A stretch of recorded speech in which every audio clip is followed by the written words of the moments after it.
I'm Matt Ryan, and we play for John Tanner. We play for Barbados, Jonathan Ayers.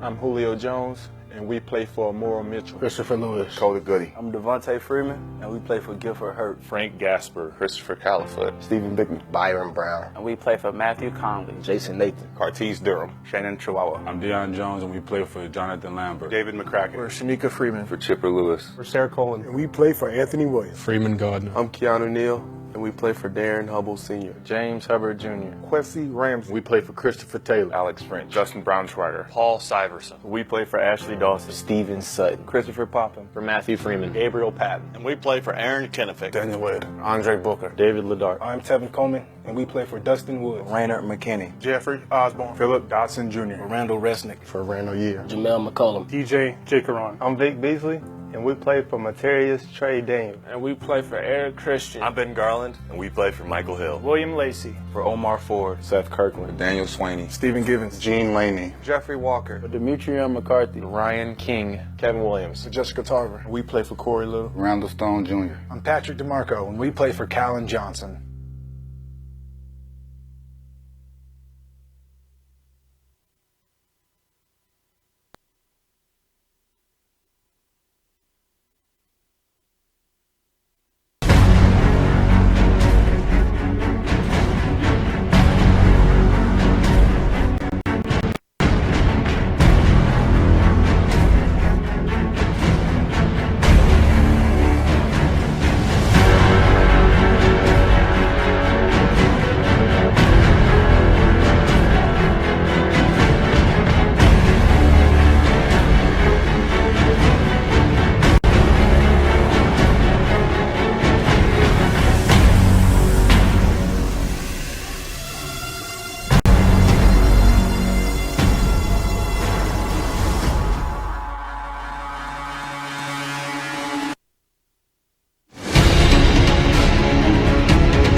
WTF Nation Radio is to be considered the opinion of the person that stated it, and not an official representation of WTF Nation Radio or U.S. Army WTF Moments. Price does not include tax, title, or license. Some assembly required. Each item sold separately. Batteries not included. Objects in mirror are closer than they appear. If conditions persist, contact a physician. Individual results may vary. Keep out of the reach of children. Avoid prolonged exposure to direct sunlight. Keep in a cool, dark place. And please enjoy the show. Shots. This station is now the ultimate power in the universe. I suggest we use it. The voice of U.S. Army, WTF Moments. This is WTF Nation Radio. I find your lack of faith disturbing. What is this Facebook Live? I've never heard of this shit. If that's really a thing, and I get authorized to do it once, it's pretty much gonna be me sitting there talking shit, like, constantly.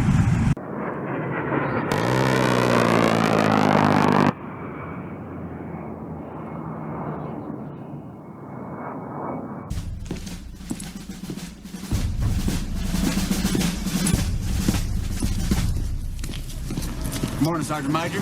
How do you know what kind of goddamn day it is?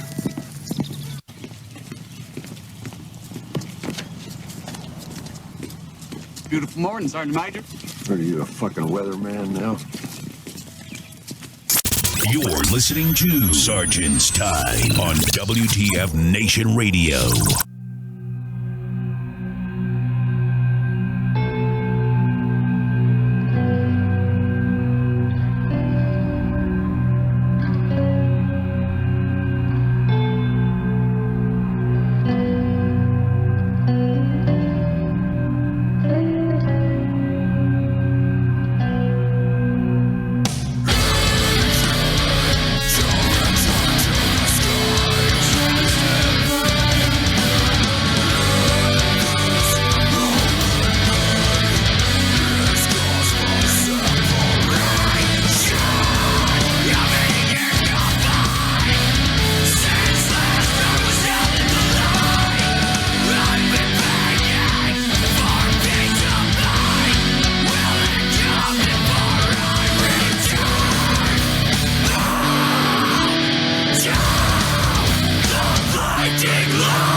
welcome to the 2nd of February 2017's edition of Sergeant's Time. I'm your host, Ice, Great Cloud, and we got a new co-host. That would be me, Mike Golf. Mike Golf. What the hell? Welcome. Well, what the hell is a Mike Golf? What the hell is an aluminum Falcon? What is that? What is that? Oh, what? I'm just a joke, man. I'm sorry. I'm just happy we got a new co-host, man. It's awesome. So what's a Mike Golf? A Mike Golf is it's a phonetic abbreviation for Master Gunner. I was a subject matter expert on the M1A2 SEP V2 tanks.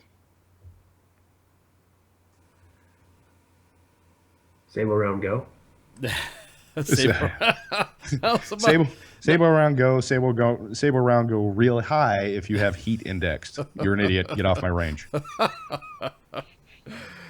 Oh, man. You guys were just listening to Sky Divide. Sky Divide was the guys that came on about a month or so, 2-3 months back on a previous Sergeant's Time show. Veteran Dependa guy who started up a band with one of his buddies, and that was the name. That was First Light by Sky Divide. That's who it was. Nice. So we got a tanker on the team now. So this is pretty cool. So tell us about yourself, man. Well, I just recently retired about 18 months ago after serving 21 years as a tanker. You know, started out at Fort Knox, went to Fort Stewart, Fort Lewis, Hohenfels. Coincidentally, I went back to California, the Bay Area, where all the pleasantries are going on, to be a recruiter.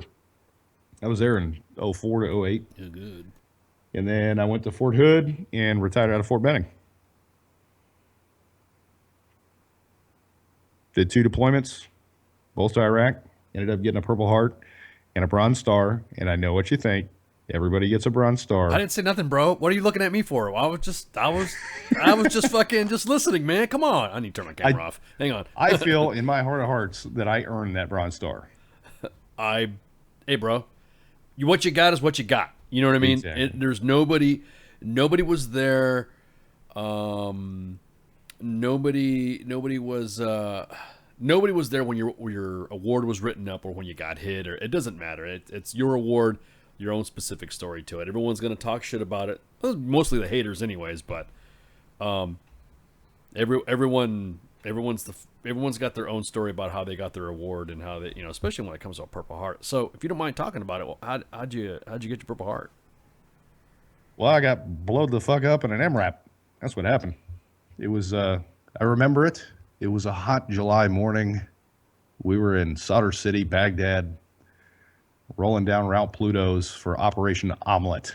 I was the I was a section leader for the Sergeant Major's PSD team, and the Sergeant Major wanted to go to Camp Taji to get an omelet. Well, we rolled out, and I was the lead truck in a 4-truck convoy, and I found a dual array EFP, and they punched 2 holes in the side of my truck. Goddamn. So you got wounded over a damn omelet. An omelet. Well, it's whatever. Nah, it's, you know what? It was a morale booster for the guys. Yeah, so I was about to really say. Can't.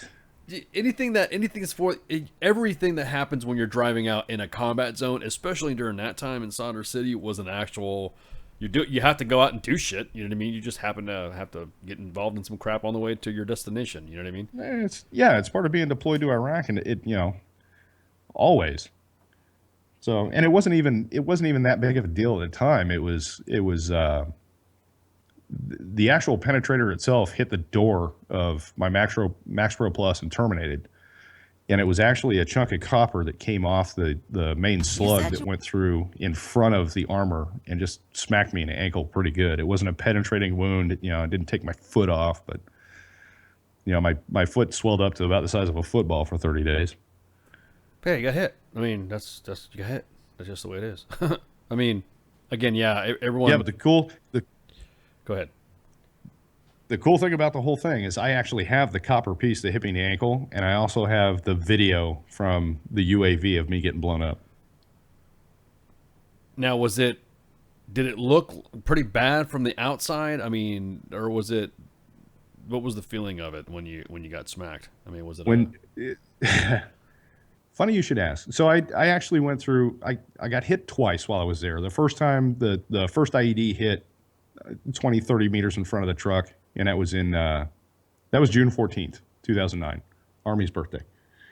And no shit, the first thing that went through my mind was, holy crap, NTC does really good training, because that's exactly what it looked like. Oh, wow, okay. I can't even lie. It was the first thought that went through my mind, and my gunner like kicked me in the shoulder. He's like, hey, contact IED, call it up.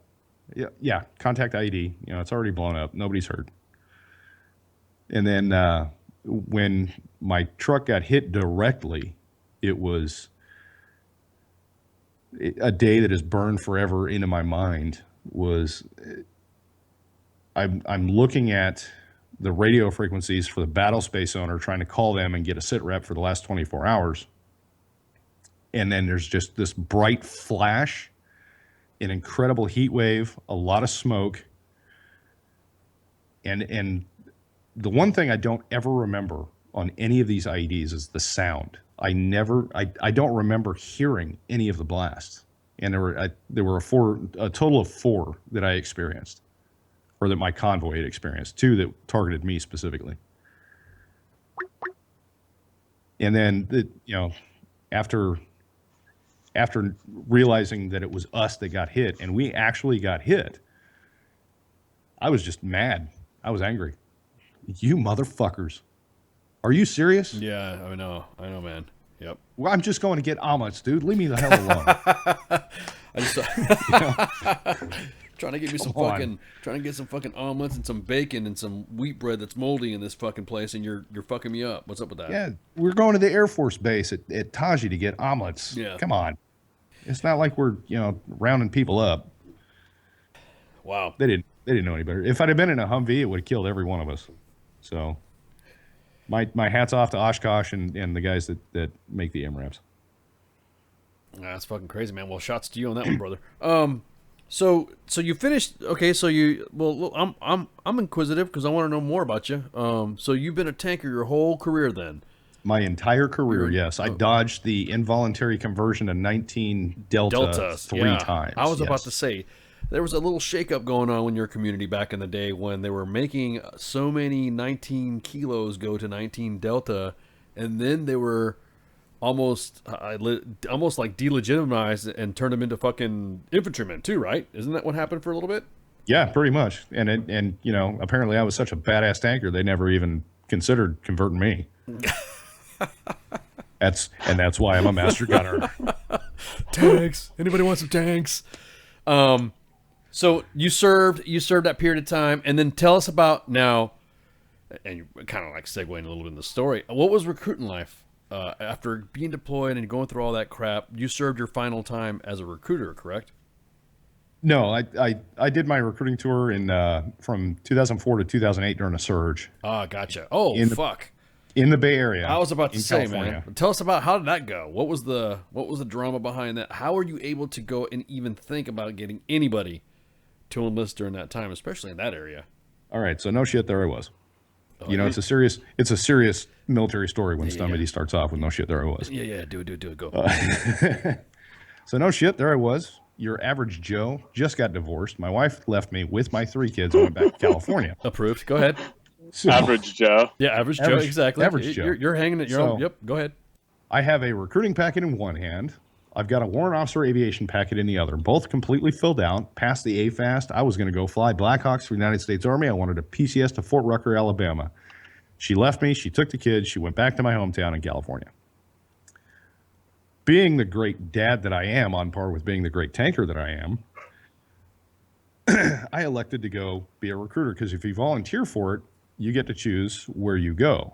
And I missed my hometown recruiting station by 1 zone. So I was the next recruiting station north of where I grew up. And at the time, President Bush 2, decided that we needed to up our numbers in Iraq. So that's when we started taking people with felony waivers and GEDs and, just the cream of the crop coming in. Hey, man, I had a GED.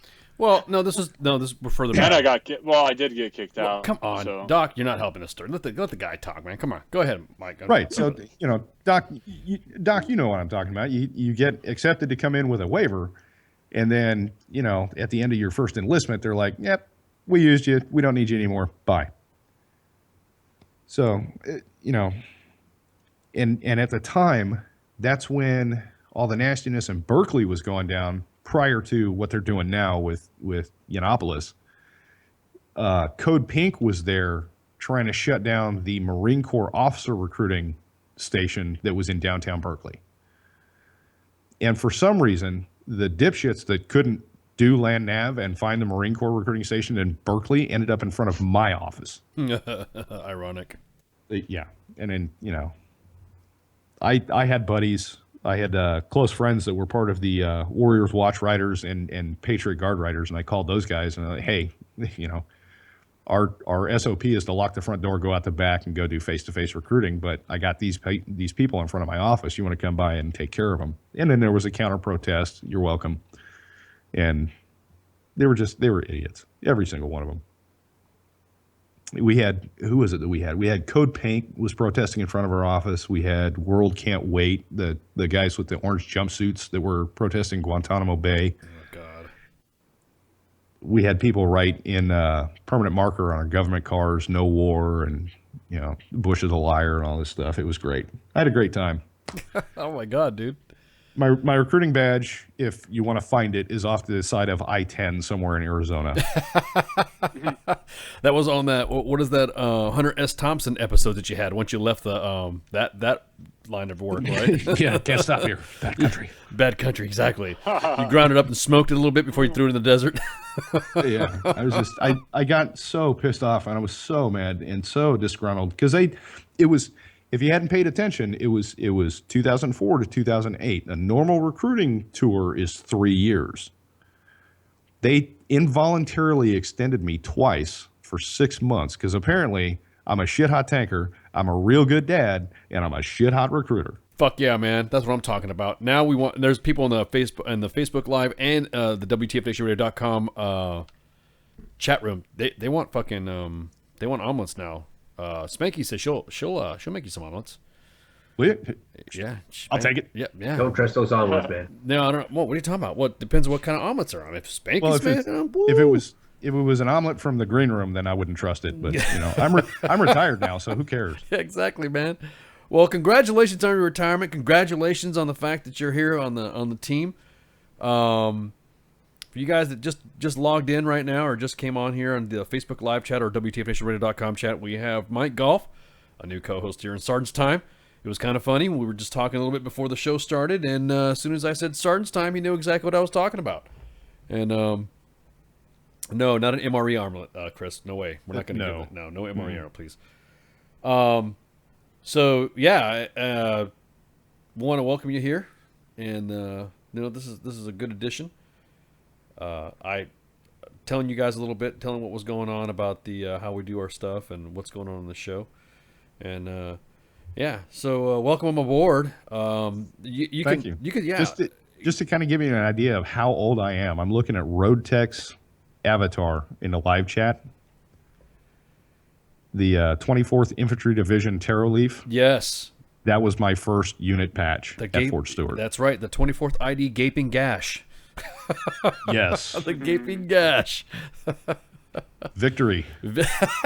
Victory Division. Yep, the Victory Division. Yeah. Oh God, man, I remember that unit. One of those guys reclassing back in the day was reclassing to my EIT, and he was wearing that patch from Desert Storm. So it was like, wow, what the hell? What patch is that? So, anywho, well, so now that the formalities are over with, so how was y'all's week? Pretty good. I full-time college student, so I got a full course load. I'm taking 5 classes now, and what are you studying, or what what's the school for? I am going to school to major. I'm looking at getting a bachelor's degree in horticulture. The VA is paying for it through Voc Rehab. Really? Wow. Yep. Nice, dude. Are you in Colorado by any chance? That's the first question everybody asks me when I say horticulture. No.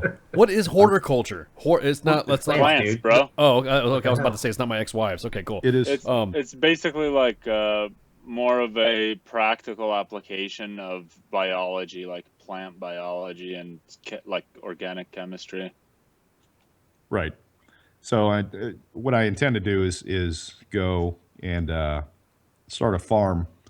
I'm going to get a bachelor's degree in horticulture with a emphasis on nursery and greenhouse sciences. It's pretty good, man. Sell hydroponic stuff if you need it. Funny you should say that. I live in an apartment and I have a mini hydroponic system on my balcony. Yes, indeed, huh? What are you growing there in that hydroponic system there? Potatoes. Potatoes. Potatoes is one of them, yes. Poppy plants. Plants, yeah. That's Poppies. That's funny, dude. Poppies, yeah, that's what you call it, right? That's what you call it. No, man. If you get the actual the education, you could get some good fucking like government grants and shit for farming.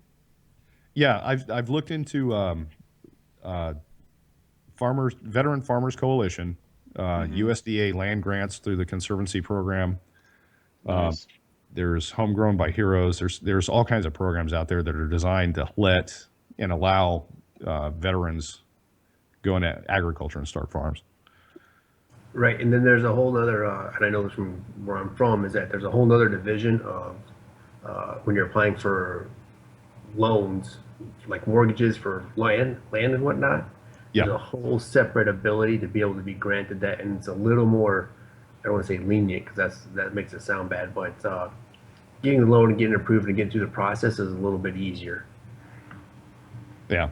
And yeah, it's like it's more of like a business investment loan, and instead of it being unsecured, like so, typically like your standard property loans are going to be secured by the value of the property, and then your other, like if you buy just property, like business property, right, that you want to develop, that's only valued at the price of the property itself. So that's like a huge liability on a bank typically.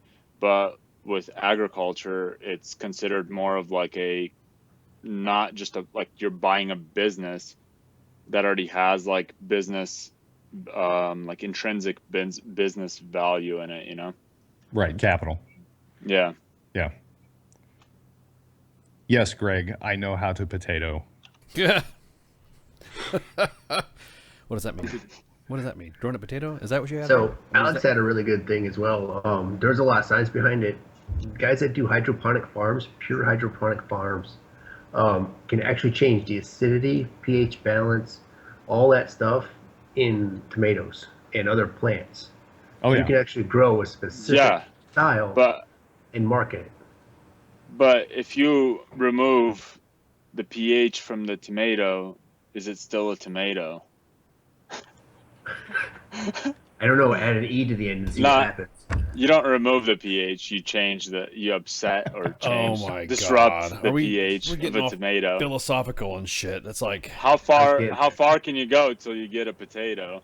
I don't know. I think you're talking from 0 to D-max. Is that what you're talking about? Wow. Get Al on and ask him to add an E and see what happens. Even I got the D-Max reference. I'm new. I'm not that new. I know who D-Max is. Oh man, I love you, D-Max. Didn't he win something again? That dude's got like freaking. You know what? If you keep up, I don't know, participating in some of the events that we have on WTFNationRadio.com or US Army WTF Moments, you actually get to win. Our friends over to Infidel busting out some T-shirts. Sweet. And lately the hot seller, and this thing came out quick. It actually was not even released for not even a couple weeks. The Index T-shirt has now been sold out just about on several sizes. I'm thinking, fuck, man, how do you? Yeah, you're right. Yes, I'm not feeling good when I am actually pushing my voice to sound like this because my real voice sounds like this because I don't feel good. I'm sick. So, oh yeah. Oh yeah, my real voice. So bitches love real voice. Bitches love hail to the king, baby. I am your father. I sound like well, somebody said I sound like Duke Nukem when I have my sick voice. So who wants some? All right. Oh, right. Your ass, your face. What's the difference? I knew you from somewhere. No. Yeah, so I had to push my voice like this, and that's why I'm drinking some refreshments right now to keep my voice to the tone that you guys are normally hearing at, because my voice is just about gone. On that note, so you were talking about the fucking the protests and shit that are currently happening in the AO of the Bergstadts, right? The Bertleys. Tell us. Yeah, the hippie capital of the world. Wait a minute. Are we talking about the bastion of free speech? The bastion of free speech. The you silence mean of- UC Berkeley, where you can major in protesting? Yeah. And then What? Yeah, Get 300. the fuck out of here, dude. See, here's the funny Wow. part. I 300 say it as a joke, but everybody that's ever heard of Berkeley believes it because it's Yeah, I believe it. it's plausible. Yeah, it's plausible. Wow. Even though they receive $307 million a year in federal funding, UC Berkeley, the bastion of what they call the, this is where free speech and all that stuff, and this is where everyone with the Vietnam veterans, Vietnam era riots were happening and all that. Apparently, well, you kind of live around that area, so what's the dealio behind that? Somebody was coming over? What's the streets on that? Do you know what's going on with that, Michael? With the protests in Berkeley? Yeah, what was going on? What happened? What was the catalyst of it? So it's the liberal left who believes in free speech and feminism and save the unborn gay baby whales for Jesus. And my First Amendment right is my only amendment, but you can't speak. So what they've done is that's why we have the Second Amendment. well, yeah, you and I know that, but the peacenik, tree worshiping, love tree hugging, dirt worshiping, Dirt worshiper. Yes, fuckers. release your anger. It's the tree hugging, dirt worshiping bunny fuckers in Berkeley.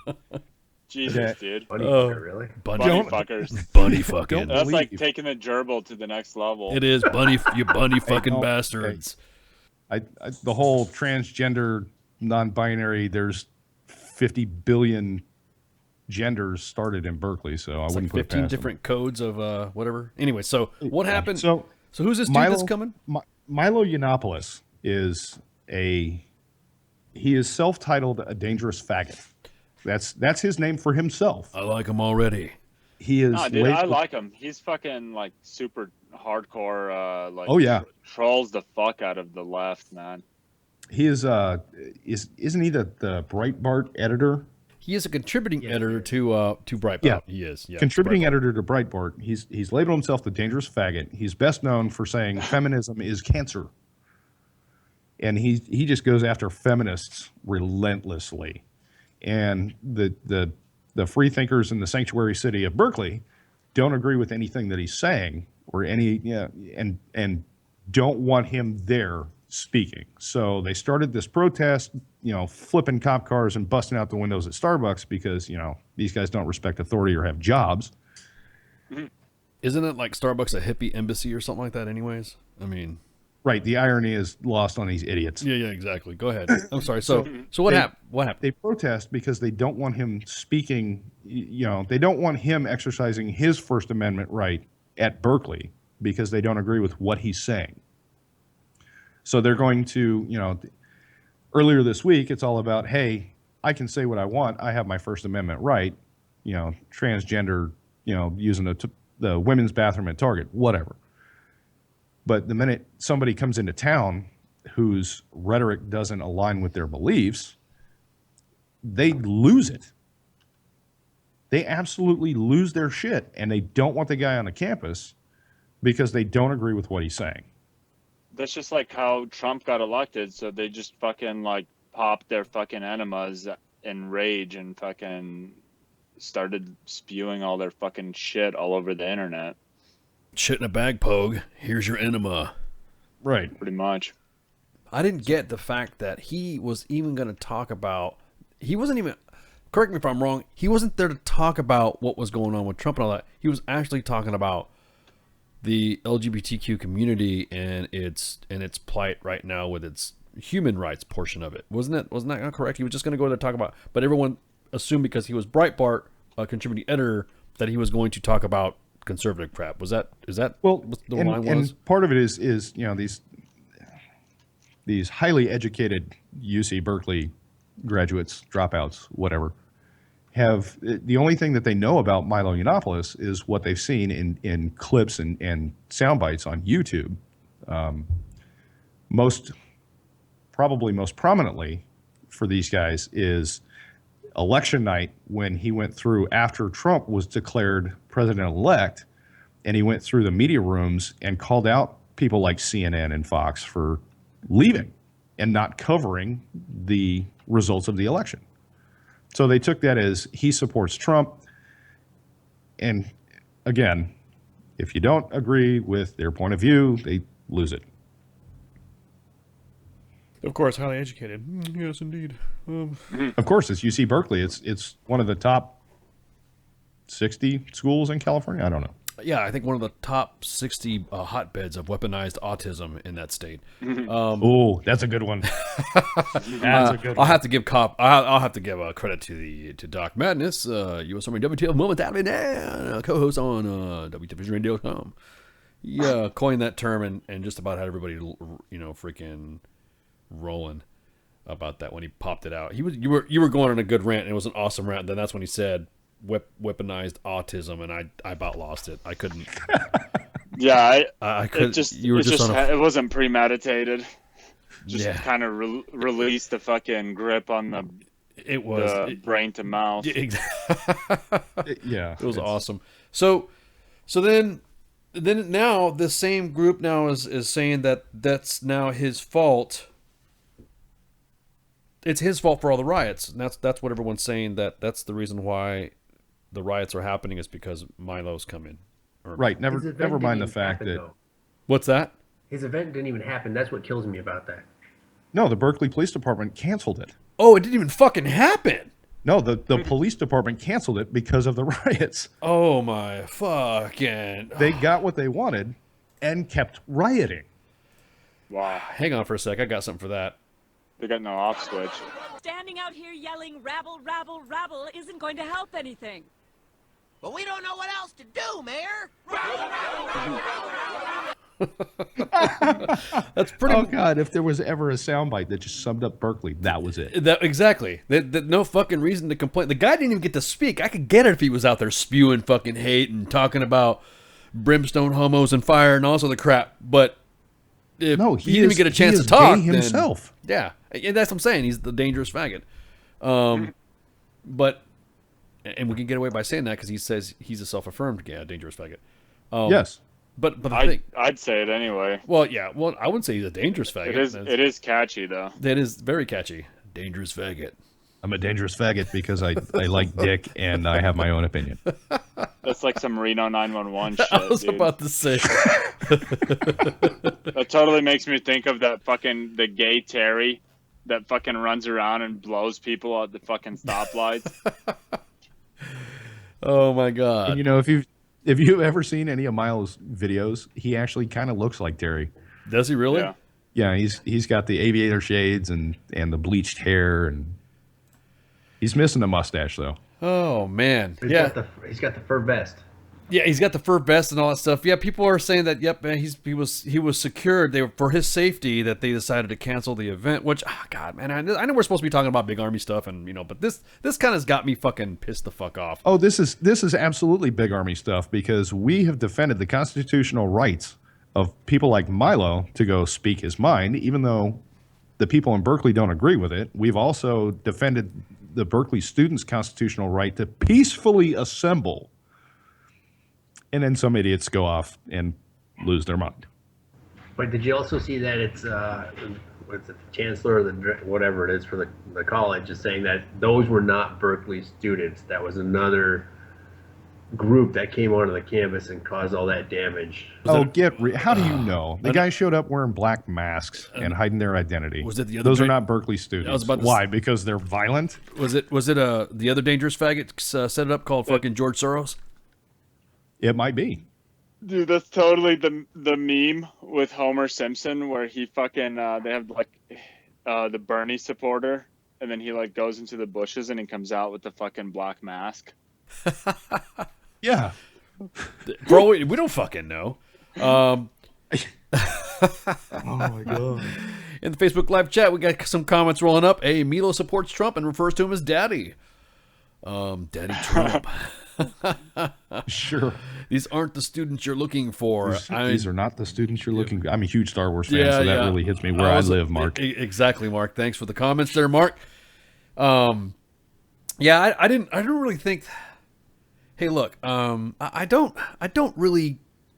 Just because I don't agree with you does not mean that you don't have the right to protest. I totally believe that. But once you start tearing shit up and threatening people's lives and throwing shit at people, you know what I mean? That to me, that just gets the fucking point. That's bullshit. You leave the fucker alone. Whether you agree with him or not, let him fucking talk. But this is Berkeley. This is what they do. Like I said, it's the only school I'm convinced you can go there and get a major in protesting. They just call it fucking some fucking like social sciences fucking shit.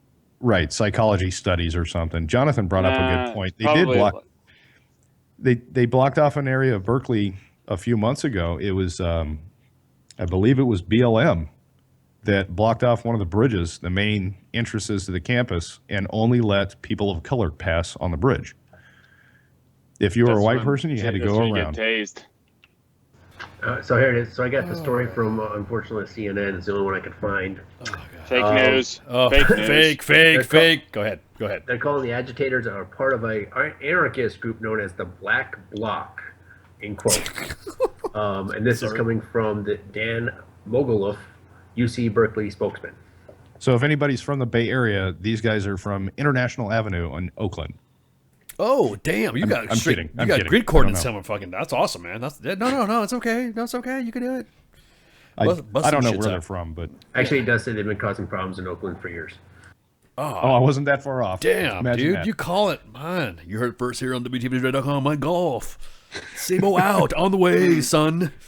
That was pretty damn, man, Mike, fucking on point, bro. Yeah, I used to live there. I know it, bro. Man, I was about to say. So when you were there, you didn't see any of that stuff. Aside from a couple of protests, would you see the difference between now and the protesting from when you were there, from the way it is fucking seen on fucking the news? I mean, because of what I've seen the news, holy fuck, I'm looking at it like it's like a third world country. I mean, it's gotten a whole lot worse since I left. I mean, back when I was there, when I was living there, it wasn't.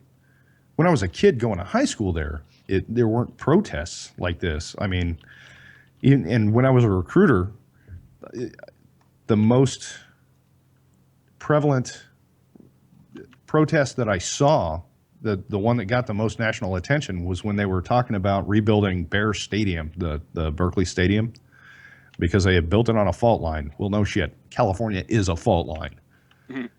And what they were doing is they were surveying a site where they had old growth oak trees right next to the stadium. Well, these hippie bastards, literally hugging trees, climbed up in these oak trees to save the trees and lived there.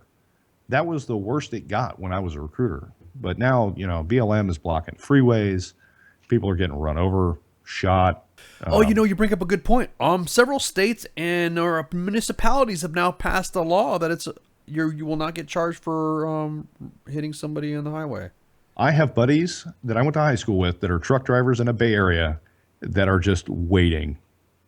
They got their fucking shortwave fucking radios exactly all fucking fired up. They went to the TA. They went to the truck stop and bought the big bush guards for the front of the exactly. They got the big cowcatcher fucking zombie apocalypse bumpers and shit. You know what I mean? Right. They got the wedge trucks from Grand Theft Auto 5 out there. Damn, dude, that's the compilation I'd pay to see. Oh my god, I know. You notice? Yeah, exactly. You notice? You notice there's no problems going on at Kent State, right? There's problems going on in Kent State now? No, I'm just saying. You notice there isn't any problems at Kent State. Oh no, we'll fucking shoot them there. Exactly. The last time there was a student protest of that magnitude, motherfuckers got shot by the National Guard. History 101 with Mike Golf and Ice. It's because we were there and we lived it. Exactly. we shot them. We shot them. I would not doubt that Ice was there. No doubt. Oh man, yeah, it was holy crap, man. Those big cow catcher things. Like I said, Kent State. I mean, again, you're fucking up your cause, not our cause. If you kind of piss everybody off with your shit, especially when you start hurting cops and people, innocent bystanders around the area. You just kind of fucking defeat the purpose of what you want to fucking I guess you could say develop the fight for. Right. I had a history teacher summed it up pretty good. California is the 8th largest economy in the world. They are leading edge in environmental protection laws, and they are the laughing stock of the United States. Hey, you guys, nope. I don't give a fuck about the 5th GDP. I love getting PMs and stuff like that. Well, California, if California was secede from the Union, then bye, Felicia. Yeah. Good. Fuck them. Yeah. See ya. Standing out here yelling rabble, rabble, rabble isn't going to help anything. But we don't know what else to do, Mayor. See ya. So here's my thing about that. Let them secede. Let them secede from the Union, and then when the United States cuts off the water from the Colorado River, yep, and the eastern slope of the Rockies, yep, it's gonna suck to be them. Yep.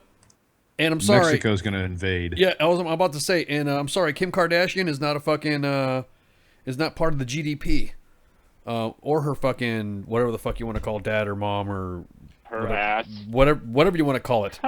Yeah, she's only an import, not an export. Yeah, exactly. Millions of passports become invalid. Bingo. Hell, I'll buy that for $1. I'll pay to see them. I'll pay to see them invalids. Oh my god! Activate autism. Don't get vaccinated. Yeah, don't get vaccinated. Don't get vaccinated. Please don't get vaccinated. It's a matter of started in California too. Yeah, exactly. The point being though is that everyone's talking about the gross, and I'm not talking about the mass gross economy that California provides and all this. Nope, don't PM me on this shit. I don't give a fuck. Oh, where do you think your mobile phones come from? They're made in China. Next. Fuck, man. Stop it. So, yeah. No way, dude. Fucking bullshit. No, see, California wants to secede. I'll break this down for you. California wants to secede because Trump wants to build a wall, right? And he wants to make illegal immigration illegal. No, he wants to enforce illegal immigration laws for these. Yeah, gotcha. So what that means is everybody that's in Central California, Bakersfield, in those the breadbasket of California, those Mexicans that are illegal, that are working out there for less than minimum wage and no health care benefits and are just getting screwed or out of a job, they're going to get deported. And now Johnny down the block, who got his GED and didn't join the military, is going to have to pick lettuce so that we can have a BLT at McDonald's. Well, not to mention the fact, in case people have forgotten, maybe they won't have so much time to protest. Well, I mean, California has to realize, hey, you belong to the United States of America. You just can't up and say, see ya. You know what I mean? Oh, I don't like Trump. See ya. We got Kim Kardashian in. See ya. Hey, you know what? Let's ask the South how that worked out for them 150 years ago. Oh, Lord. Oh, I mean, come on. Why'd you have to go there, Great Cloud? We wouldn't fucking fight. I don't think we'd fucking fight for it. Well, I'm just saying the fact that we just starve them out. No, but siege warfare. Most of our listening audience is around the southern military installations, because everybody knows back there are not too many military installations are out west, except for obviously the Marine Corps bases and the Navy bases and all that. NTC's in California, in the California desert, because Iraq, because it looks like Iraq. Lewis up north too. That's in Washington. That's just Korea number 2. Yeah, that's actually exactly. You want to know where all the baggers from the commissary come from? They come from Fort Lewis. But anyways, the point being is that the individuals don't realize is that the reason why California, you think, oh well, we will have our own stuff. Okay, great, you'll have your own shit. Good job, you'll have this. But the first thing that's going to happen is going to be a huge statement of charges. on your ass because you have all that military equipment over there. You're going to be paying a tariff to import stuff into the United States. I mean, you're also going to have the export tax. You're also going to have a lot of the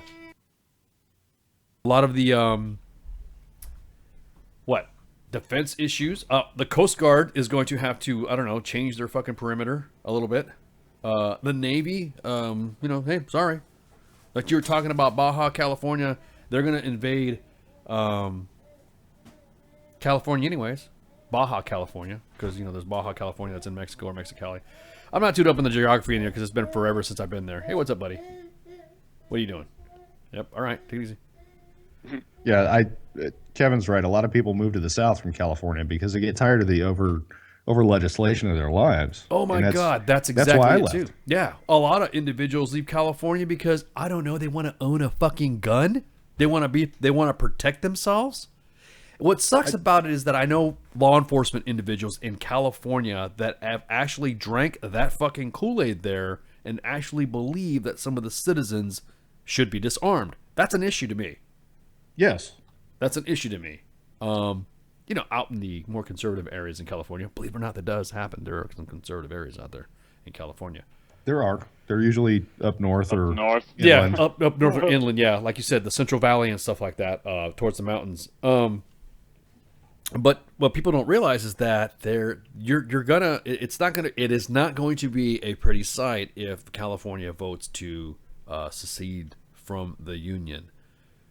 There's a little thing called the Insurrection Act that will fuck shit up. Let me tell you, everyone's talking about, and this is segueing into the next subject. Everyone's talking about having martial law and having a coup. Okay, this is going to get everybody heated up and probably going to go up a little bit of break, but I don't give a shit. Hey, look, be careful what you wish for when you want martial law, because the way the military works is that we fuck up networks. The first thing we're going to take out is the fucking leadership. So if you really think that we're just going to sit around and not do shit and like, oh, okay, California wants to do nothing and they want to activate the state guard and all that, that capital's going to go. Your internet's going to get shut off. Your electricity is going to get shut off, like you mentioned before. Cell phone Not my towers. Facebook. Done. Yeah, exactly. You're going to get that's how we work. We fight to fucking win. We don't fight to say, oh, well, I think we're going to go ahead and let California have some of the water because of agreements. Once you piss us off and you're our enemy and you are an adversary, no way, dude. You're done. The only fair fight is the one you lose. Yeah, exactly. We're going to fuck you up if you are our enemy. I'm not saying that California is our enemy. I'm just saying this is what a Now, Sarah Silverman, you worthless piece of fucking shit. Okay. Oh my God, you want to piss me off? Just say her name. Sarah Silverman. Some people say that when you say her name 3 times and you look in the mirror, a fucking penny will fall out. But anyways, my biggest point is this. Fuck that bitch, okay? Oh, wait, I'm on Facebook Live. I could say that. I wonder if I'm going to get banned now because you can't say certain stuff and hateful on Facebook. Well, because Jews. Wow. Hey, What? welcome to the show. Welcome to the show. Wow. This is a standard operating procedure for me. If they cut off one head, 2 more shall take its place. Hail Hydra. Anyways, bring it, you bitch. Shut the fuck up. You don't know what the fuck you're talking about. Oh, I just think that, the military should have a coup and the military should do that. Bitch, you don't even fucking know anything about the military, and don't say because you have a relative in the military, you know what it's like to be in the military. Aren't these the same idiots that were screaming about conspiracy theories about Jade Helm? Oh. Wow. Didn't they just do a 180? Wow. Funny how the individuals who are complaining about Jade Helm aren't complaining about Jade Helm anymore. And now they want it. Yeah. They want that Jade Helm. They want yep. They want that. That's what she said. They want exactly. Yeah. Yep. Give me that helm. That Jade Helm. Fuck, dude. Are you for real? I mean, do you understand what's going to happen? We're not going to have a coup. Have you not paid attention to what's going on in our military right now? This is not going to be a bunch of guys standing out in uniform blocking a freeway in Berkeley going, "We want change, we want it now." Fuck on no, the man. microphones. Me and Doc Madness are going to be in our fucking AMRAP going, "Watch this." We're running over your asses, protesters. Don't fucking start a fight with us. No, Chris, Jade Helm was not on Brazers. It should have been. So, Clayton, let me go ahead and give you some update there on Sarah Silverman. Okay, Sarah Silverman, apparently really one of the biggest snowflakes in fucking Hollywood, is butthurt. And she's calling for the U.S. military to rise up and get our fucking coup on. And, because wake up and join the resistance. And, you will fight against it. Because the military is U.S. fascists getting overthrown by a mad king and his handlers. Take off your blinders. Go bye-bye. I mean, she's really fucking... Hate speech is not free speech, and wake up and... She's talking all this fucking shit, bro. Fuck that bitch. Go back to doing what you do best. Acting. Yeah. Damn. Sorry. What does she do? She thinks she's a comedian or something Just like that. fucking talk shit. She just talks shit. Like, I don't mind you talking she's a shit. Jew, dude. That's what they don't, do. But don't fucking talk shit about something you don't understand. 415-889-8367, Sarah Silverman, if you'd like to call us. 415-889-8367, if you want to call us. My God, please do it. Fucking call us, man. Give us the digits. I'm going to tell you what right now about all this fucking shit. Okay, look, got it. You didn't want him in. Got it. You didn't think he was elected right. Got it. You fucking think that he's this. Got it. Now, he's elected. He's in the office. It's time to shut the fuck up. Let's fucking move on. Did I vote for the fucker? No. Okay? But now we have to fucking raise up, be professionals, be Americans, and fucking support the government we have. Because goddammit, guarantee it, if any of your family members pisses you the fuck off, he's still your fucking family member, right? You're not going to tell him the fuck... You're not going to tell your little brother to rise up against your dad because fucking your dad... I will. Just because it's funny. Well, you know what I'm saying. Well, you're a special snowflake. Because you're Kaner and or Abel. Yeah, exactly. I'll be like, yeah, dude. Do it and see what dad's gonna do. No Yeah, balls. Exactly, because you want fucking dad to fucking do the open hand smack. Because you're gonna get slayed, and I'll be the only child, and it's on from there. Yeah, why didn't I vote from ICE? Because my fucking vote was stolen. My vote was stolen. Okay. So anybody saying why did you not? You should have. Yes, I did not vote for anybody because my ballot was taken from me. Are you serious? Electoral college. Yeah. No, god damn it. I'm not talking about that shit. You're getting all philosophical and shit. I'm a resident of another state. I applied for my absentee ballot, and the precinct in the state that I vote from was involved in a voter fraud scandal. And so the votes didn't go either way. Fuck it. Wow. So, hey man.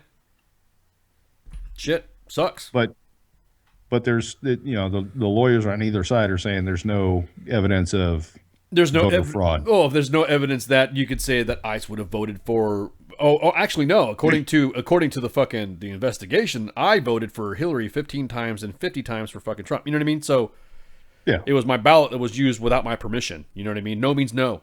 God damn it. You got politically raped. Yeah. Sharp. I've got an important point here. Go ahead, Greg Cobb. Mike, if California successfully seeds, we need you to immediately start growing avocado plants. Guacamole is important, and we need it. Yes, please. And it'll be a fucking ripe market, too. Oh, you'd make a killing. Avocado fucking killing, dude. Sell avocados back to them because they won't have water. Oh my god, that'd be awesome. Well, actually, they'd be able to fucking sustain themselves if their own environmental protection laws would fucking be, loosened. Oh. It's like, you want avocados? We have water. Oh. Go ahead, man. You got the streets in the Cali, bro. Go for it. Jesus fucking Christ. The most ridiculous thing I've ever heard in my life. No shit, there I was. I retire from the Army. I'm going back to California. I'm getting ready to sign out on terminal leave to retire and go back to California. And I see in the news, in my news feed, in Facebook, because I was up to whatever was going on in California, they have what's called Spare the Air days. And public transportation is free that day because the air quality is so poor.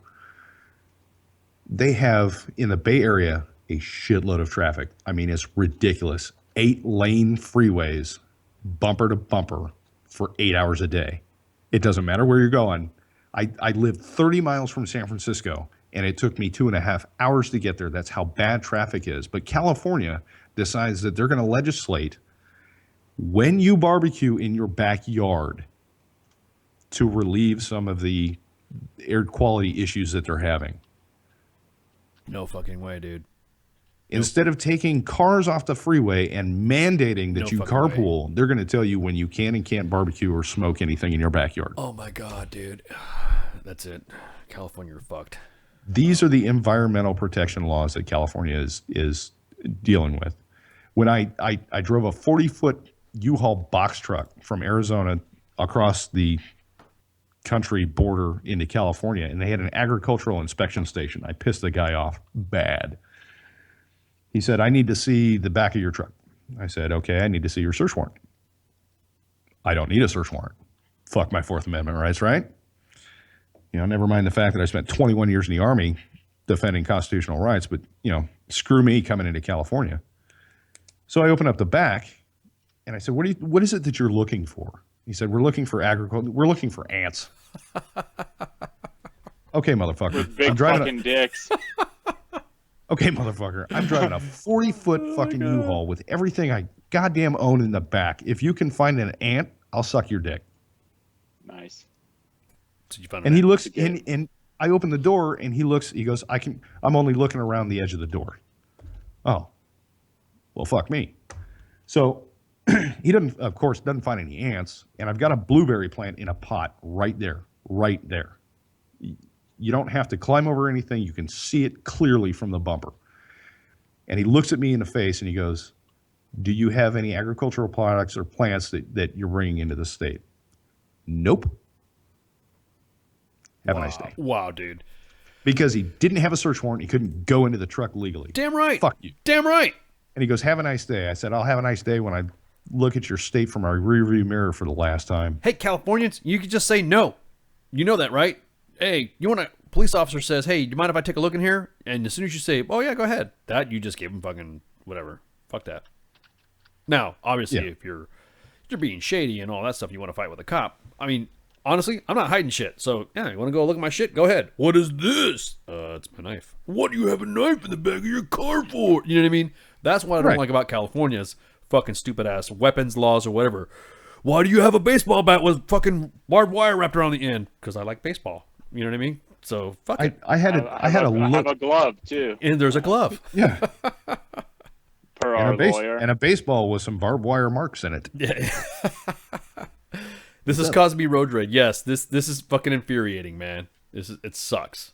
I carried a loaded firearm from Fort Benning to the Arizona-California state line on the dashboard of the car, and on the dashboard of the U-Haul. And you had to disassemble it when you got to the border of California? Pretty much, dude. I pretty much. I had to have the magazine in one container locked. I had to have the ammo in another container locked. I had to have the firearm itself in another container locked. So I got out on the side of I-10 in Arizona. I dropped the magazine and fired that bitch clear off the side of the freeway. Fuck yeah, dude. Letting everybody know that you're coming. Exactly. and this is within earshot of the agricultural inspection station. Oh man, dude. I you know, when everyone, how do you know eyes about California? Okay. Shit in a bag, Pogue. Shit in a bag, Pogue. Shit in a bag, Pogue. I know enough of California because I'm from there. I was born there. So, were you? Yes, there you go. Not to blow Persec. So there you go. And raised a little bit there as well. So I know what I'm fucking talking about. When I was growing up, California was awesome with this fucking gun laws. You can have as many rifles as you want. You can go down to a fucking river bottom and go bust some fucking caps and shoot fucking whatever. And you can no bag limit on the fucking varmints out there. You can stack fucking coyotes like fucking the Viet Cong in the fucking jungle. And you know what? Nobody would fucking say shit. Now you have to enter a lottery to get a hog. Now you have to get, not only that, but you also have to register your ammunition purchases that you buy if it's over 10 rounds. And they want to know what weapon is it going into. Even if you've passed a background check. I was about to say, even if you passed a background check, even if you have a concealed carry, which California does not honor reciprocity on some concealed carry licenses. You really want They don't honor any of them. You really want to know if you want to fucking secede from the fucking Union, California? You ain't gonna fucking make it. No guns. Bye, Felicia. Yeah, you ain't gonna make it, man. Sorry, bro. I mean, see ya. You want a coup? It'll be the easiest, fastest. Hurt everyone's feelings. Escape from LA becomes a real show. Oh my god, I know. It'd be like, oh yeah, John Carpenter is gonna come from the grave and fucking say, I knew it. I told you. Everyone's like fucking saying, because everyone was making fun of the East Coast, with fucking Escape from New York, and then California was fucking getting all stupid with their laws, and that's why they made that movie. So, yeah. And I don't go ahead. California is not a shall issue state. It's a may issue state. They don't have CCW reciprocity with any other state. Nope. I have friends that have applied for their CCW, and it's by county. So if you live in this county and that sheriff approves your CCW, you cannot take it into the next county. Oh, man. That's the dumbest thing I've ever heard. Fuck, man. See, dude, you just... Am I pissing you off? No, man, I just really don't want... I'm not saying... Again, we're all Americans, man. Getting fucking elected should not have been the reason why we're being decisive against each other for fucking nothing. Really, when you think about it, it's nothing. I don't like the way the military community is treating it now, because they... a lot of good careers from individuals were ruined for speaking against the last administration, because they were deemed racist. They were deemed, not supportive. They were deemed whatever. Now, a historical fact of the first black president, to me, is awesome. Yes. It broke the biggest fucking barrier you could possibly it is awesome. It was a win-win. It was him or Hillary. Yeah, well, yeah, exactly, either or. So to me, that was awesome. That the peak of that is what it's all about. That is what it's all about. Now, granted, during the campaign, the jabs going back with each other, hey, that's politics. That happens already. Everybody knows that's going to go back and forth. But in the end, we were told in the U.S. military, just like the last guy was there, and the guy before that, because I've been through several presidents as well as you have, Mike Golf, in our military career. Gerald Ford. Yeah. Fucker. Why'd you gotta go that far back, bro? Come on, man. Gerald Ford was all right. Anyways, but we were told to be professionals. George Washington was all right. Yeah, George Washington's all right. Kind of fucked up grill, but he's all right. But the thing is that we were told to be professionals, and we were told to support. And I knew several very good non-commissioned officers and officers that merely said something that was in a disagreement of the last administration, and they were drummed out of the military because of it. They were forced to retire because of the military. Now, the military seems to be up. The American people seem to be up and positive about what's happening. I don't know. Again, the guy has not even been in office, a couple weeks? Yeah. And they're making it seem like this guy, well, Trump said this back in 2015. Motherfucker wasn't even in office at the time. It's the end of the United States because this guy, the angry pumpkin, is our president. That's not why. It's because the fucking homos didn't get their way. Yeah, their fucking participation trophy actually doesn't matter. Allie, that's no. I'm not that old. Oh, I'm actually, God, I'm the oldest guy. Me and Cos are the old guys. But yeah. Hey, look, we're going to have to take a break. I'm going to have to reboot the Facebook Lives so that way I can play all my pirated music from these celebrities that are complaining about shit. And, careful, California will sue you. Whatever. So everyone go ahead and, for the music break and all the, the fuckery going on, jump on to WTFNationRadio.com and then check out the chat. There's some cams up right now. Sometimes we have some cams. Like I said, this is a Thursday. Everyone knows that on Thursday it's Sergeant's time. Everyone's getting ready for Friday. So yeah, go ahead and check out the chat. That's where you can listen to some of the other music, and then warning shots. Warning shots. Shots. WTF Nation Radio. WTF Nation Radio.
Discord because they were. Hey, we're back. What I needed. Oh, sorry about that. I forgot to give you guys a fucking warning. Damn it. I'm sorry. Shit.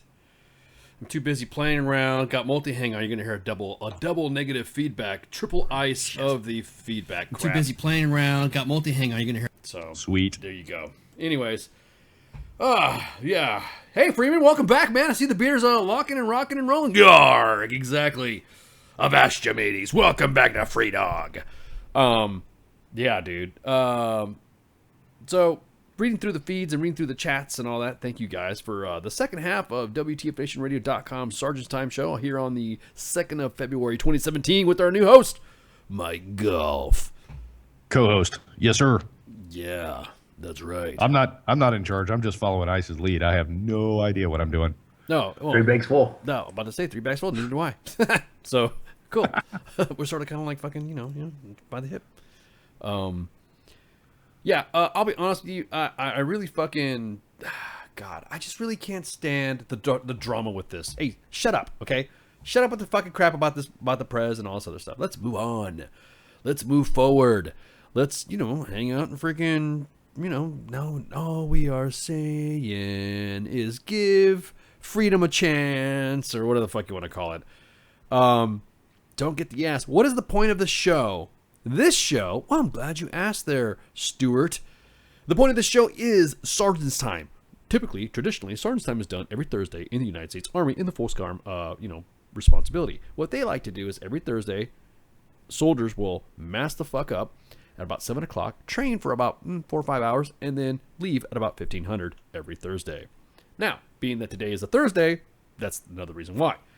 Second, we are also part of U.S. Army WTF Moments and WTF Nation Radio.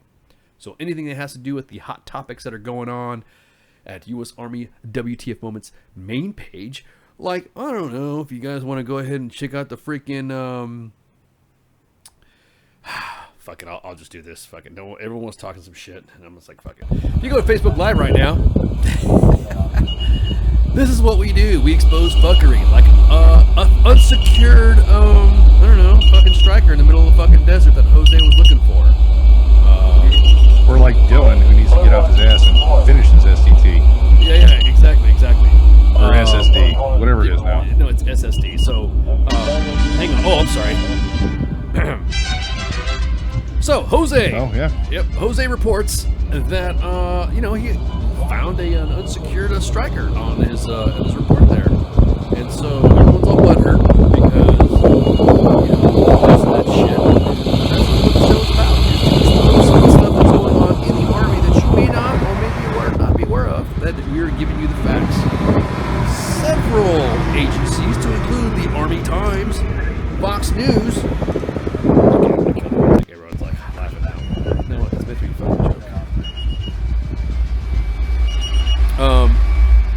that is the stuff that we get from the field to Jose. A lot of our sources, we call out shit that we see, and that's it. We fucking like it. When on-the-spot correction fails, WTF Moments is there. Oh, damn, bro.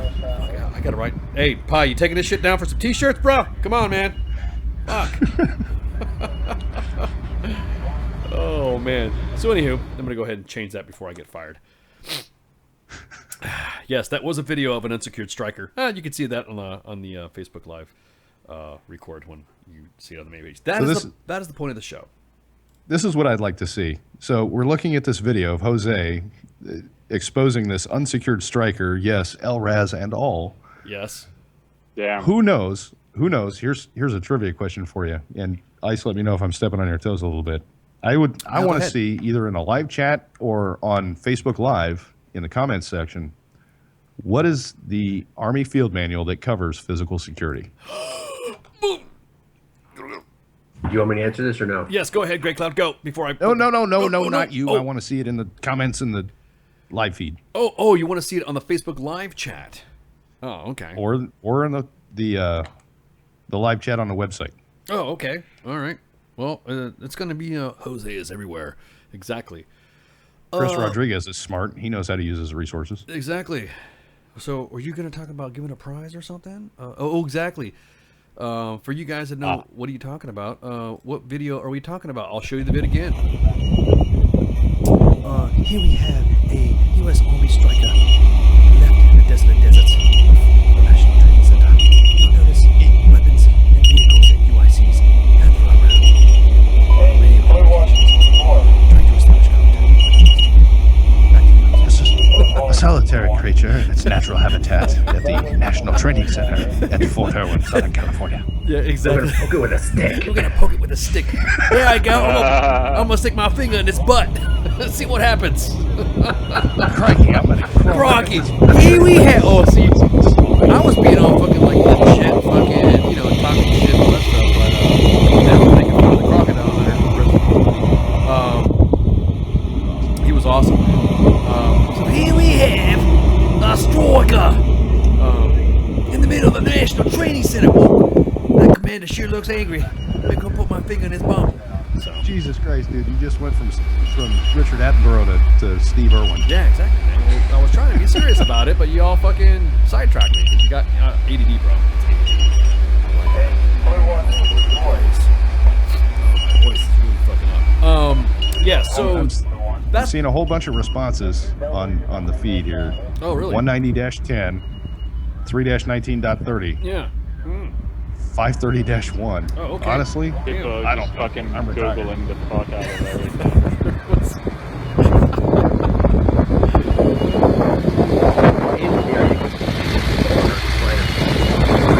Specifically for the weapons, there's going to be 190-11, which is physical security of arms, ammunition, and explosives. That's correct.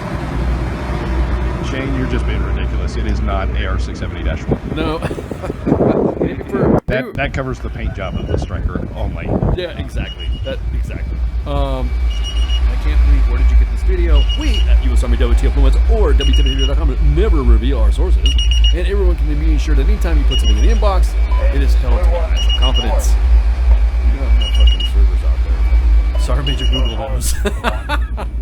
Basically, what Ice just said is we could tell you, but then we'd have to kill you. We could tell you, or we'd have to expose you. How's that?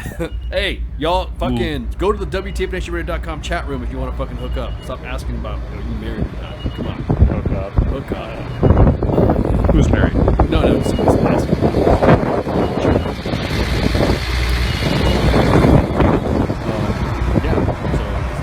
So yes, everyone's not. You don't have to be lonely at armyonly.com. Damn, dude. Damn. Oh, man. Jingle, jingle, motherfucker. We have a specific session for DD-214 holders. Yeah, exactly. Oh, man. That's fucking hilarious. Oh, yeah. Okay, I'll turn it down. I think we've gotten the point. A fucking vehicle was left unsecured in the middle of a fucking desert. So everyone's like, well, how could you do this? This is preposterous. This is bullshit. Why are you doing this, man?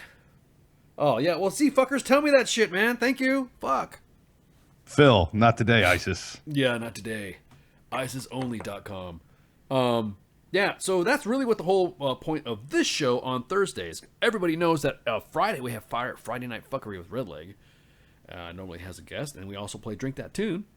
He likes to change it up a little bit. The subject areas get fucking crazy. A lot of arguments and fights in the chat room. And then Saturday Free For All, which generally is rotated throughout the hosts, and it's to what it sounds like. It's a fucking free for all. Sometimes here for the gangbang. Yeah, exactly. It gets a little out of hand. My first one was a little scary.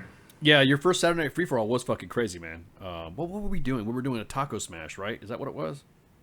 Oh my god! All I know is I joined in and participated, and it was scary. Yeah. So Taco Smash can be interpreted in two different ways in my mind. Well, you're not supposed to drunken radio, but goddamn it, man, it was fucking fun. All right. So it was awesome. So everybody has their own specific taste. Like when Redleg does his Saturday Free For Alls, sometimes he'll get on, shut everything down, just go through the WTFNation.com site, and just do music appreciation.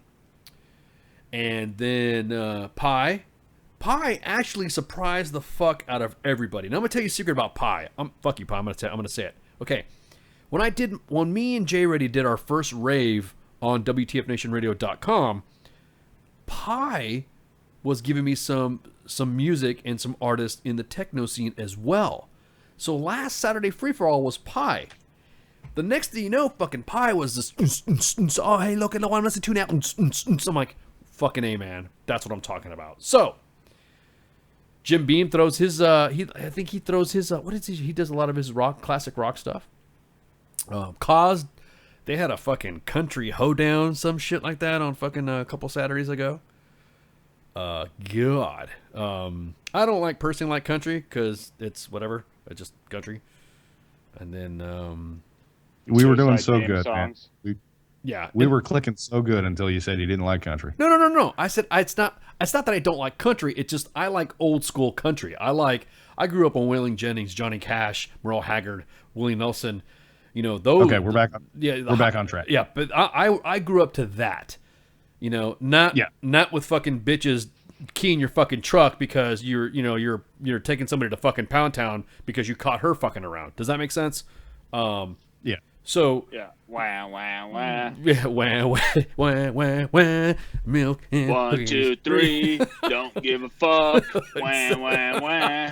That sounds very cookies. Yeah, it sounds very fucking Army Nice. of your doc. Wow. Are you coming back to the big army? Is that what you're saying?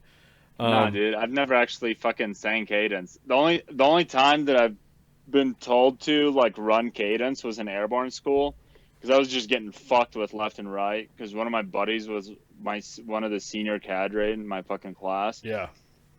So he fucked me so hard, dude. He put all the bitches in the fucking goddamn company into one fucking squad, and he put me in charge of them.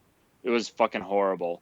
Like all my 12 years of army avoiding working with bitches, like all fucking came to a cataclysmic point. Armored back at me in one fucking like month. 1 month it just came in a cataclysmic fucking point. It is bad. In time. But yeah, they try to make me sing cadence, and I just fucking ran like next to the fucking formation and just fucking yelled 1 on every fucking 4th count.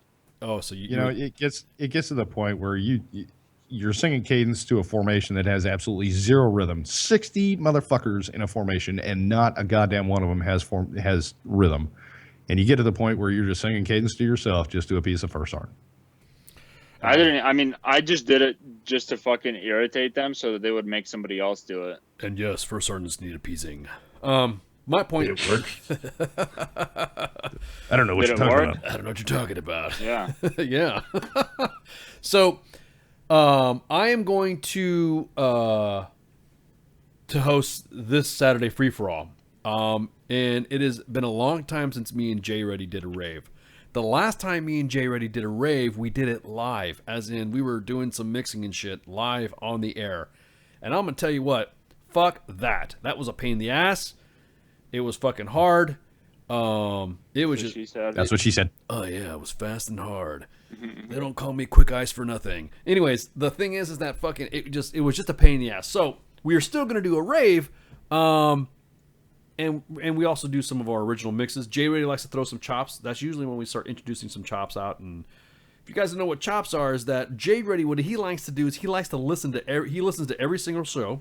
He's not only a co-host of WTF Wednesdays with Jim Beam, but he's also our station audio engineer.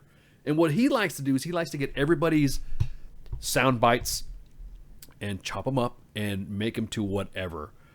Some of them are fucking hilarious. There's some that is awesome. You can't even. No shit. There I was watching Action Figure Therapy. So yeah, it was fun. So again, this Saturday will be Ice and Jay Reddy's Saturday Rave for All. And that is when it gets fucking crazy. I would love to join you, but I'm going to be out fishing. Sorry. Well, it's going to be still at the same time. And usually the last time we had that kick-ass rave, it lasted until about 4 a.m. It was a blast. There was boobies, black lights, and fucking chem lights all in the cams. So it's really a good time. Now that we're on Facebook Live, I'm gonna go. Might as well just put it on Facebook Live and stream it from there. Might as well. Yeah. I might be able to come with a special project for you, Ice. No, to do really? Saturday Night Rave. Oh well, yeah. Was it what? Crush the Hippies? What is that? What is a you got on the front? Well, you can come on if you want. Check it out. You've never done a Saturday free for all, did you? But you've done the one of the other shows. So yeah, I did a TGR. The green rooms. Yeah, so let me go back to the way we have our schedule. So somebody's asking me what's the premise of the show. So that means we got a bunch of new listeners, which is kind of cool. So what I was saying before is that the Monday is the Monday show with Redleg. Tuesday is Kicking It with Kaz. He comes on about 2100. Wednesday Eastern Standard Time. All these times are Eastern Standard Time. WTF Wednesdays with Jim Beam and Jay Reddy. Thursdays was Sergeant's Time with myself, Mike Golf, Doc Madness, The Nasty, and Grey Cloud. And then Friday is the Friday night fuckery with Redleg, and then Saturday free for all with whoever, and then the green room on Sundays. We also have a show Monday, Wednesdays, and Fridays, and that's Liquid Lunch. And Pi goes on there from 12 to 1400 and talks to all you all about bullshit in the world. So it's fucking awesome. He's like the current events guy. He keeps it up, man. Oh, there's some shows, bruh.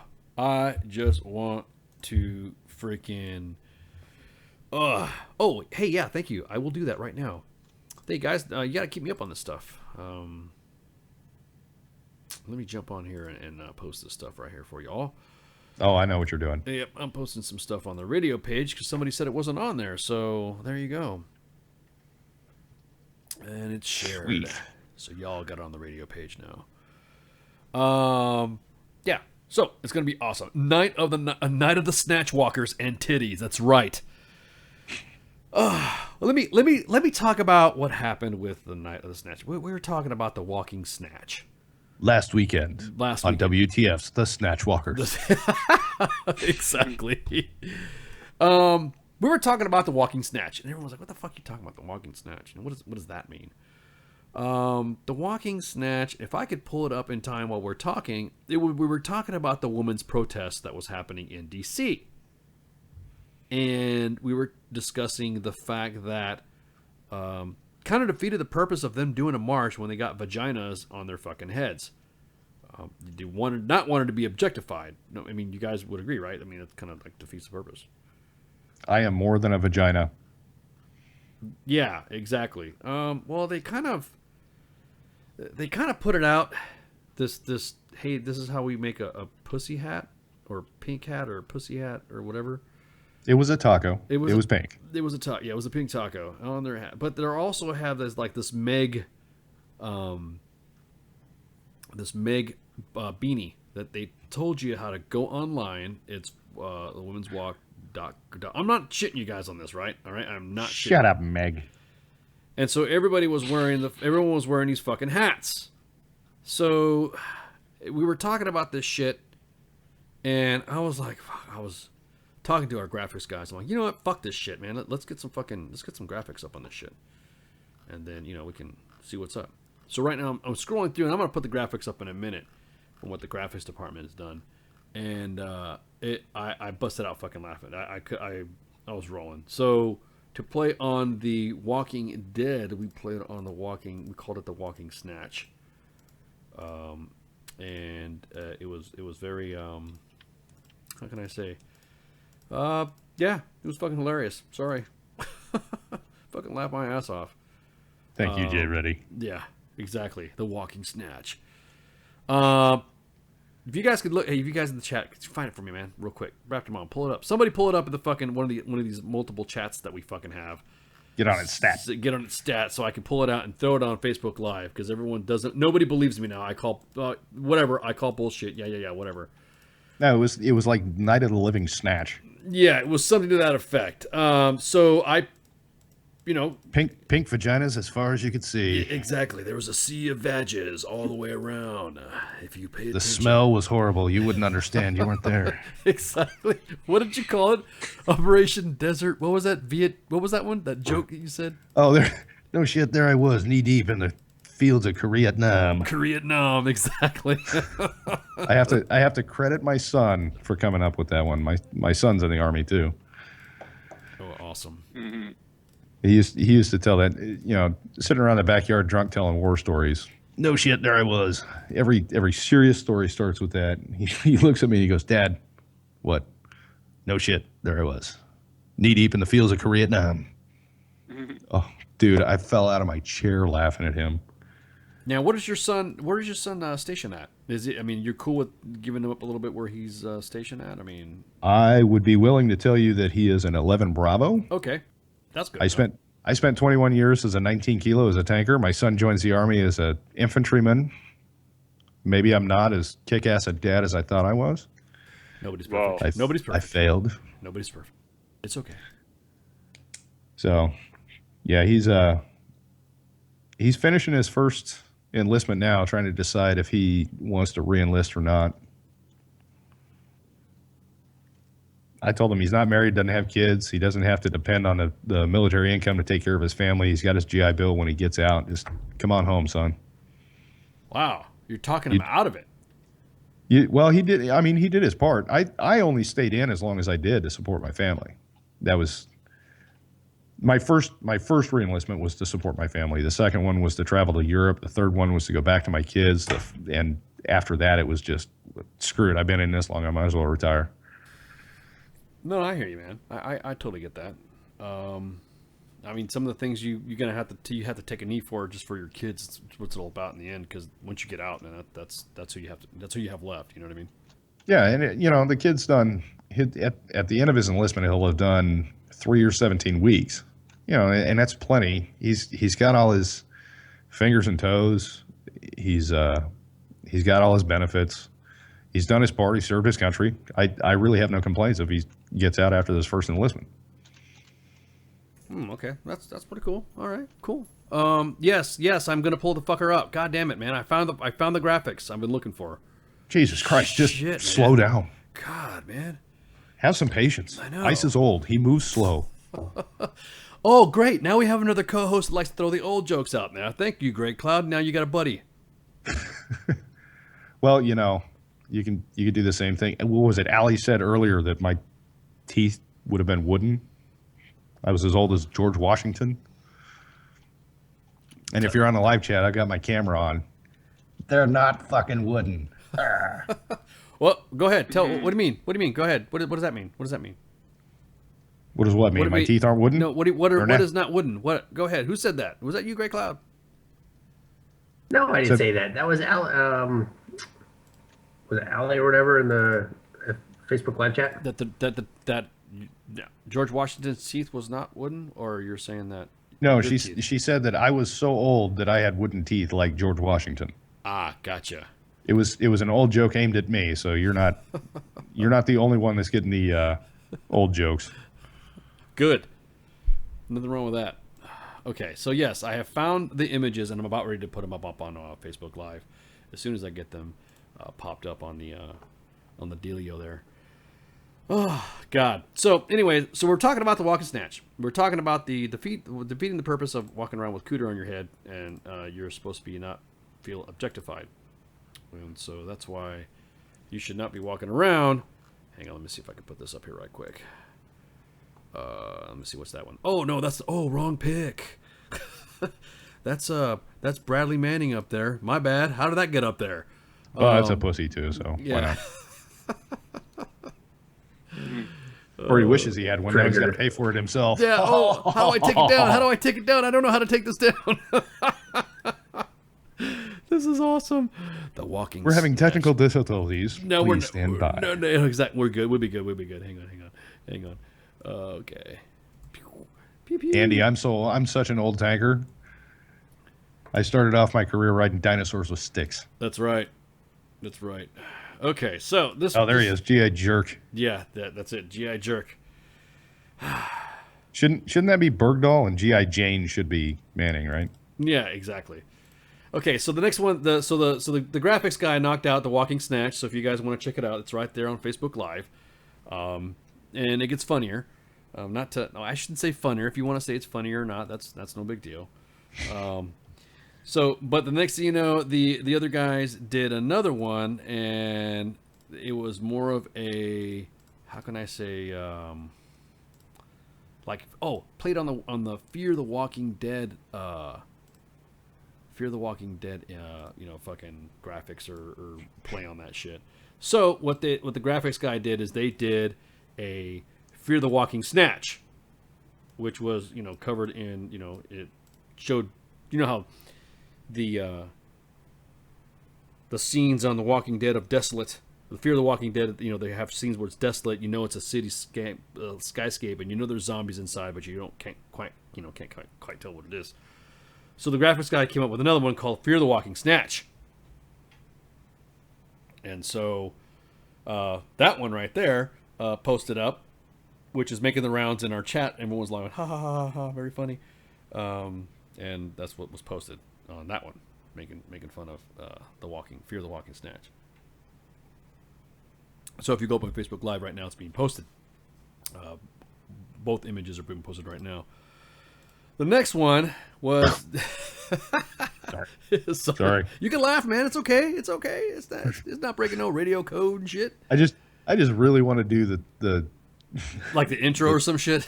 the intro again. The intro to the show. This show, or the Walking Dead intro, making fun of the Walking Dead intro with the Walking Snatch. Dead. I'm trying to.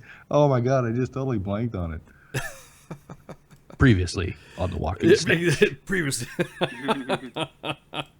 Previously on WTF's The Walking Snatch. WTF. Oh, so then the graphics guy said, "Oh, hey, how about this one?" They got drunk and then really started going crazy on the fucking graphics. And so the next one was this one right here, with weaponized autism, and weaponized autism. That is great. I'm stealing that and I'm gonna use that. Dude, credit goes to Doc Madness.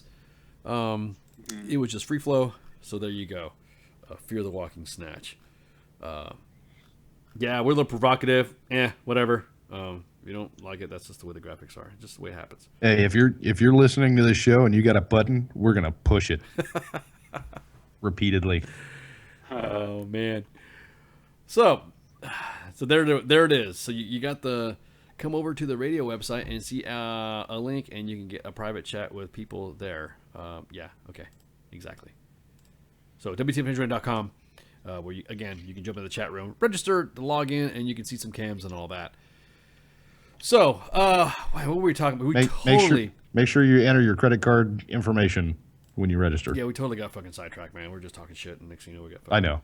Totally. It's my first night. I apologize. No, it's okay. We're just getting to know you better and all that stuff. And what were we talking about? Oh, speaking of what? Hold on. What? Mike Miller. Oh, dude, really? These guys don't care about 22, but I do. Whoa. Are you talking about, who said that? Mike Miller on the Facebook Live chat. Damn, man. You guys really wanted to fucking get there, huh? Mike Miller. Phil, it takes a lot for me not to be part of the 22. Phil, we need you as part of the WTF Nation. Yeah, come on over to WTF Nation, man. Come on to WTFNationRadio.com. Jump in the chat, shoot the shit with us. If you need to talk to somebody, go on U.S. Army WTF Moments.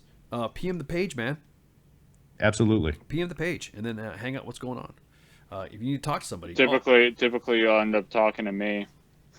Yeah, I was about to say, we have individuals on staff that, that if you're feeling down about yourself or you just want to shoot the shit, that's also somebody asked what's the purpose of this show. Hey, it's not the purpose of the show, it's more the purpose of this station, is that there's a lot of individuals in the veteran community that are out there right now that miss the camaraderie, that miss being in the team room or on the tank or in the squad bay or wherever you used to hang out when you were serving. That's what you're here for. That's what we're here for. We're here for you guys to get you back on track. ArmyWTFMoments.com, there's an actual website for us now at U.S. Army WTF Moments.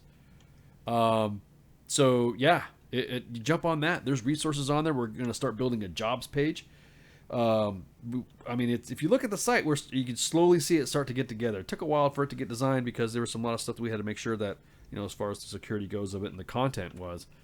But yeah, hey, again, come on in, WTFNationRadio.com, and shoot the shit with somebody. Jump on to U.S. Army WTF Moments. PM the inbox. Say, hey, I need to talk to somebody. You'll get some of the guys on the night shift that we always have somebody on there. And again, you might end up talking to Doc Madness or Grey Cloud. Hell, even myself.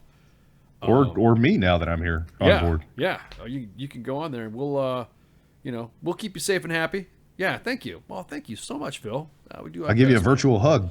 Oh man, don't say that. I mean, dude, you just some guys don't need hug. They just want to let them know that everything's going to be okay and we're there for you. You know what I mean? Virtual hug. There's no physical contact. That'd be gay. Yeah, no, I don't want to do that. No, and that's why we're doing it, because we know it'd be useful. Yeah. Well, in the infantry, it's not gay. I heard in the infantry it wasn't gay if you left your socks on. Well, that depends. Oh, tanker on infantry crime. I love it. Sometimes you got to take off one sock. Still got to do patrol base. Still got to do patrol base activities. Get that foot dug in so you can get some leverage, huh? Oh my God, this is awesome. I think me and Grey Cloud are gonna go here in the corner and get some popcorn. You want caramel or butter? Oh, I'll take the butter, please. Yes, give it to me, baby. Give me the butter. Timmy says it's not gay in a three-way. Yeah, it's not. He's speaking from experience of the Eiffel Tower. Yeah. Yeah. Eiffel Tower. Hail to the king, baby. So anyways, go on over to the fucking chat room. Going over to, you have 3 locations to where you can jump on in and shoot the shit with somebody. We always have somebody on shift at U.S. Army WTF Moments. And there's always somebody that, again, if you're going to PM the page on WTFNationRadio.com or on the Facebook page, we will more than likely direct you to U.S. Army WTF Moments because we have a staff there to help out. So it's too easy, man. Look, there's Phil, just a Pogue 74 Delta. There's no such thing as Pogues. Ain't no Pogues, man. We're all one team, one fight. And if I get gassed, bro, I'm gonna need a 74 Delta there. Show me how to decontaminate my tank. Give privates lessons on how to don the mask and save their lives. You're just as an integral part of the military team as the tankers and the infantry and the aviation guys and the special ops guys. And if you don't, well, let's not fucking get carried away here. Whatever, dude. You know what he can. Whatever, dude. No, but you know what he's saying, Special man. ops guys fucking don't need no gas mask Pogues. we fucking make actually, our own gas actually, I'll be honest with you. Also, if you're using, go ahead. I'm sorry. Go ahead. I just wanted to say, to add on to what Mike was saying, is if you guys feel like your job is not that fucking great or whatever, or you feel down about that, get another fucking job, dude. Like, go to fucking selection. Train up. Like, just the train up process itself will fucking, like, make you fucking a PT stud. It will fucking, like, improve your state of fucking being and shit. It doesn't even have to go that far. Just take pride in the MOS that you have and know that you're a very important part of the team.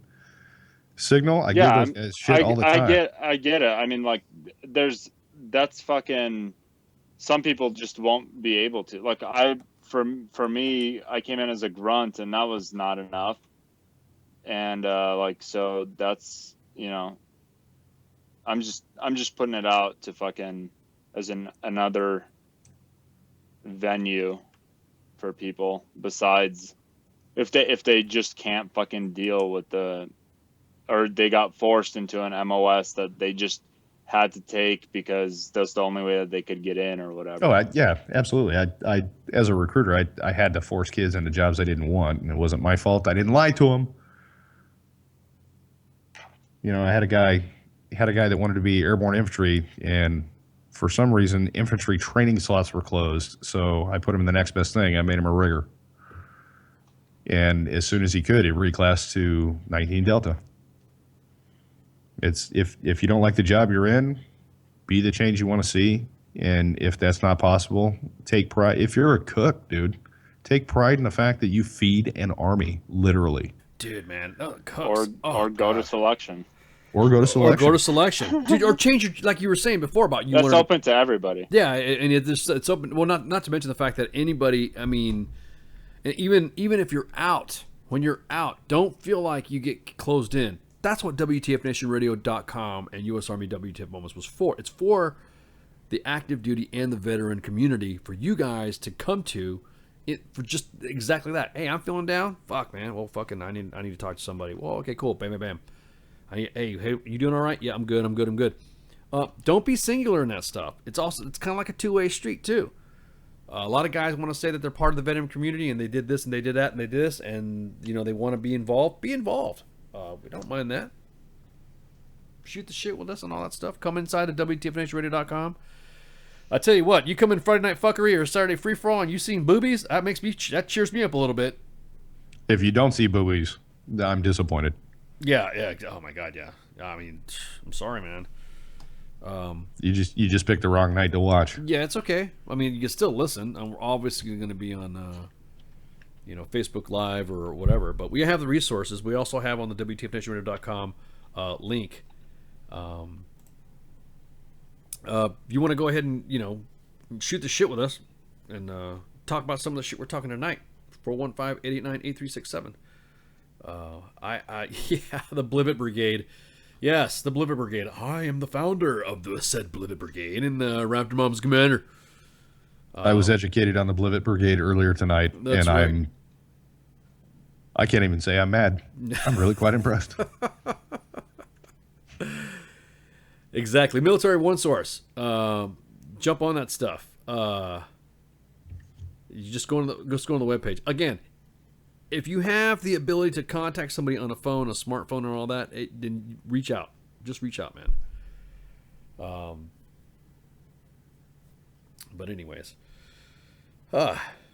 Okay, so what were we talking about again? Oh, yeah, these news articles are just pissing me the fuck off. Wait, hold on. Can we talk about the Falcons thing? Yeah, go ahead. So the Falcons are going to honor the fallen soldiers on Super Bowl Sunday. I played that video in the beginning of the show. I know. I don't know if it got talked about because I didn't hear anything. Oh, you didn't hear anything because it was played on Facebook Live and not through the stream. So, if you guys want to see the video again, do you guys want to see the video again? I mean, we can play it again. I was going to play it at the end of the show, but if you guys will bust it out right now. The Bearded Brigade. I'm going to go ahead and go silent. Everyone jump on Facebook Live and check it out. I'm gonna bust it out on the intro. The intro is the Atlanta Falcons. Salute to service. It'll get you in the fields, man. So there are people out there that appreciate you guys. So jump on a Facebook Live and check this out, and then let me know what you think about it. Give us a call too after we play it. So stand by. So you're gonna hear silence on this end. I'm gonna play something here, but it's gonna be quiet for a little bit. It's only gonna be not even a couple seconds. So stand by.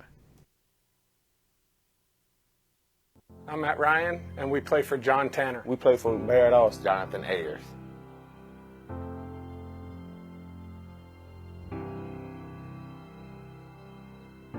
I'm Julio Jones, and we play for Maura Mitchell. Christopher Lewis. Cody Goody. I'm Devontae Freeman, and we play for Gifford Hurt. Frank Gasper. Christopher Califoot. Stephen Bickman. Byron Brown. And we play for Matthew Conley. Jason Nathan. Cartese Durham. Shannon Chihuahua. I'm Deion Jones, and we play for Jonathan Lambert. David McCracken. We're Shanika Freeman. For Chipper Lewis. For Sarah Colin. And we play for Anthony Williams. Freeman Gardner. I'm Keanu Neal, and we play for Darren Hubble Sr. James Hubbard Jr. Quincy Ramsey. We play for Christopher Taylor. Alex French. Justin Braunschweiger. Paul Syverson. We play for Ashley Dawson. Steven Sutton. Christopher Poppin. For Matthew Freeman. Gabriel Patton. And we play for Aaron Kennefic. Daniel Wade. Andre Booker. David Ladart. I'm Tevin Coleman, and we play for Dustin Woods. Raynard McKinney. Jeffrey Osborne. Philip Dotson Jr. Randall Resnick. For Randall Year. Jamel McCullum. DJ Jacaron. I'm Vic Beasley, and we play for Materius Trey Daniel. And we play for Eric Christian. I'm Ben Garland, and we play for Michael Hill. William Lacey. For Omar Ford. Seth Kirkland. Daniel Swaney. Stephen Givens. Gene Laney. Jeffrey Walker. For Demetrion McCarthy. Ryan King. Kevin Williams. For Jessica Tarver. We play for Corey Little. Randall Stone Jr. I'm Patrick DeMarco, and we play for Callan Johnson.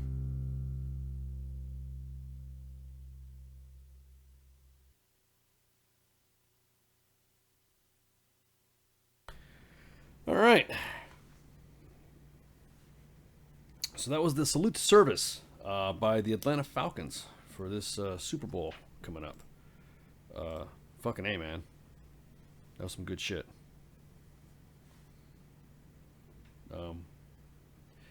I'll be honest with you. I'm glad that this was done because I'll be honest, the NFL has been getting a lot of fucking drama lately on the protest side. No one has ever seen the support side. Does that make sense? It does. It makes total sense. I mean, Yeah. So it's kind of, you know, appreciate it, guys. All the stuff you've done. You know, this makes me want the Falcons to win. That and the fact that I want the Patriots to lose. Yeah, everybody's like, "Oh, everyone jumped on me!" Exactly. Go, dirty birds. Hey, you guys, rise up. Yeah, exactly. Yeah, I mean, this is fucking. It's all about the vets. It's all about those who. I mean, I'm just shocked that they even just came out. This video just like literally was, at the time it was played at the beginning of the show, was not even an hour old. Nice. So yeah, it took me by surprise watching the intro to the show. Yeah. So, yeah, exactly. Since the Raiders are out, I don't know what kind of jab that was. The who? Exactly, the fucking Raiders. What? How about that, huh? Cash me outside. Cash me outside. How about that? How about that? You know that she's gonna come back on the fucking field right now? Is she? Yeah, she's coming back on the. Why? Because now she's pissed off that everyone's memeing her and shit. Oh my God, she is. Who the fuck are we talking about? Oh, that little chick, Cash Me Outside, Cash Me Outside. I'm sorry. I don't even know who that is. Exactly. Sounds Down syndrome. Just you watch her interview with Dr. Phil, and you cannot understand a single word that she says, other than "Cash me outside." How about that? Yeah, cash me outside. How about. So fucking tweakers. Play stupid games. Yeah, exactly. Now she's all butthurt that she's fucking being a meme and shit. Mike Miller, paging Mike Miller. You're wanted in the live chat on the webpage. Mike Miller, you're wanted in the live chat on the webpage. Hello, I'd like to speak to Mike Miller in the chat, please. Hello, like some moody. I almost spit out my coffee, man. Sorry about it. I didn't mean to do that. Just y'all want to jump inside? Jump inside. Hey, so go on, let's continue. Let's continue the fucking story. We got sidetracked a little bit. Sorry about that, guys. And all this news is shit. So this is kind of funny. There was a vehicle that was spotted, and I'm going to play it right now a little bit. A military vehicle was spotted with a Trump flag flying behind it. Oh, you've got to be kidding me. No, for real, dude. It was a real vehicle. Not just a singular vehicle, no, in a convoy. It was in a fucking convoy. In a convoy. So what you're telling me is that the driver, the convoy commander, the team leader, and the whoever it is that pleases up the fallouts all failed. What are you talking about? Failed. Why do you say they fell? We don't advertise political affiliation in uniform. Correct. A military vehicle is uniform. Correct. The fact that he was flying a Trump flag is not the issue with me. It's the fact that he was flying a political flag. Does that make sense? If Hillary had won the election and he was flying that "I'm with her" flag, it would have been the same issue. Okay. I could kind of. All right. That's a good point. That's a good point. That is a good point. Kind of a little bit in support of both, if that makes any sense. Right now, the media is all butthurt because due to the fact that the president. Hey, let me say that again. The president, Donald Trump. Hey, wait, one more time, please. President Donald Trump. President Donald Trump. President Donald J. Trump. As soon as he found out that there was a casualty in a raid in Yemen, then immediately, without telling anybody, gets up, leaves the fucking press corps behind, and goes and is with a family. First, he calls the mother of the fallen service member. And make sure it's okay with her. And make sure it's okay for him to be there. So he arrives at the arrival of the body at Dover. Didn't tell anybody, okay? To welcome back this American service member who was killed in an action against, our enemies overseas. I don't care who you are, and I don't care if you agree or don't agree with his policies. That right there is a class act. Not only that, so the convoy that had his flag on there was the convoy of the members of that community to kind of say thank you. So, in a way, I could kind of see it's kind of fucking. I'm gonna give him this one. These guys. Okay, here. put into that context, I feel like an ass now. No, but you got a good point. No, you bring a good point.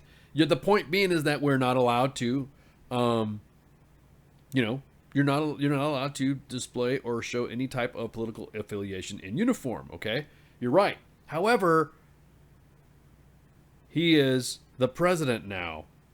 So what does that mean? Is that his fucking supporting the vehicle for their elected president, their commander in chief? Does that make sense? See, this is a gray area, and as a leader, I would, in that context, as a leader, I think I would take the ass chewing. I don't think it's really a political statement anymore because it's like it doesn't promote like it doesn't use the military because what's the intent of that regulation, right? Yeah. The intent of it is to prevent fucking military being used as an advertising base for one party or another in matters the perception to of influence. Yeah, to influence policy making or legislation or any of that shit. So I think that in this case, it's really not relevant. I guess. You remember those Maybe leaders? not. You remember those leaders that I told you about that were drummed out of the military about saying something about the administration? Yes. One of them, part of that was of the hostile work environment by him enforcing political affiliated stuff in the workplace, and it was of the last administration, and that was one of the charges that were stacked against him. Oh wow! Because he was being considered racist. So because he was enforcing Army regulations. What doesn't matter? It does. Remember now, it's pretty Who was vitriol, that? man. That was Crystal. No. This was a little bit lower level than that. But it's the same thing. If all the support and everything that went into the last administration to get elected, and the individuals are still supporting that, whether it be bumper stickers, stuff at work, and all this other stuff, and then the next thing you know, he gets elected and he's on the fucking chain of command billboard, then the same thing goes for this president. I'll be honest with you, I could give two shits less if anybody fucking told me to take down that flag if one of my brothers in arms was just received. Because I'll be honest with you, I don't ever remember hearing about a president just up and leaving like that just to go do this shit. I think, well, and you and I are old enough, Ice, that if that was to happen, I think the last time it did happen was Reagan. Yeah, pretty much. Pretty much. But Reagan didn't have a proper war. You know what I mean? He was like Cold War. In skirmishes here and there, but yeah, I know what you're saying, though. I understand what you're saying, and I agree with you. I was just sidebar, fucking, yeah, like autism live. Facebook autism now with Doc Madness. Live weaponized autism. That's the fucking NBC folks. Oh man. So we got NBC folks for that shit. Exactly. Hey man, you got some weaponized autism, bro, I got a whole truckload, man. You got to go to the ASP. You're gonna need some 2-PAM chloride for that fucking autism. Oh. Make sure you follow it up with Atropine. Exactly, 2-PAM chloride. You know, 2-PAM chloride is diazepam, It's diazepam or Valium. Yep. And the only reason it's called that is so that people don't abuse it. Yep. Well, not the only reason. It's also like the same reason why. One of the reasons is like where Velcro isn't Velcro, but like hook and loop fasteners. Yeah. Hook and pile tape. Hook them and fucking. What was those two fucking? The cops, hook them and book them. Hook them and book them tape. That's what you call it. Yeah, hook 'em and book 'em tape is what you do to your significant other when it's time for hey woo woo. BDSM. Indeed. So, yes, my point being though is that kind of fucking lends to the fact that, hey, look, let the military support it. Now, the thing that really pisses me off about this service member who was killed is the outcome of what happened. This is what pisses me off about this. I mean, my heart goes out to that family. But what really pisses me off about this whole fucking thing is that the media said it was a botched raid. We don't have botched raids. We period. Fucked motherfuckers up in that raid. Let's put it that way. So some kids got killed, but they were being used as shields, and women were picking up fucking weapons. It was like, I mean, think about that, dude. Exactly. If the situation where women are picking up weapons, that in itself tells you that it was not a fucking like a fucking easy raid. There's a hard raid and a fucking easy raid. That was definitely not a fucking easy raid. And plus, like, the dude's fucking, I guess, like, because I read up on it a little bit too, and the boogers knew they were coming, man. Yep. And it was like considered like important enough, so like in a raid, you would have abort criteria depending on like the potential like value of intel and shit, or the strategic value of that mission.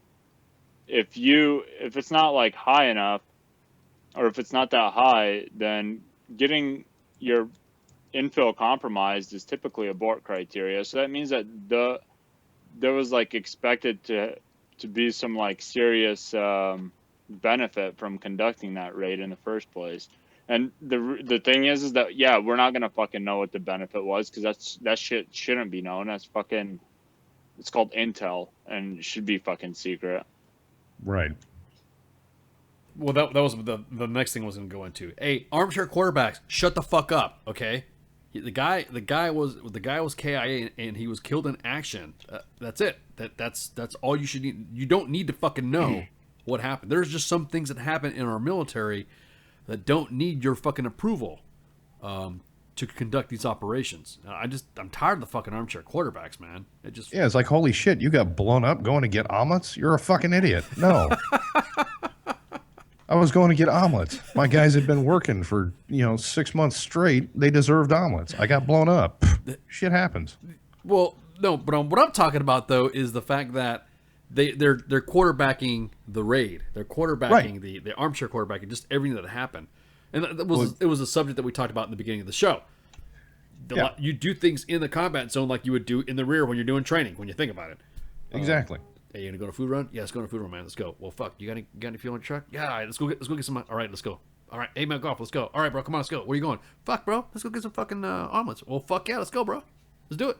Yeah, we haven't had any significant actions in the last 24 hours. Yeah, so let's fucking hit it. Shit's kind of calmed down. It's omelet time. Yeah, it's omelet time. So, boom, Bob's your uncle. Shit.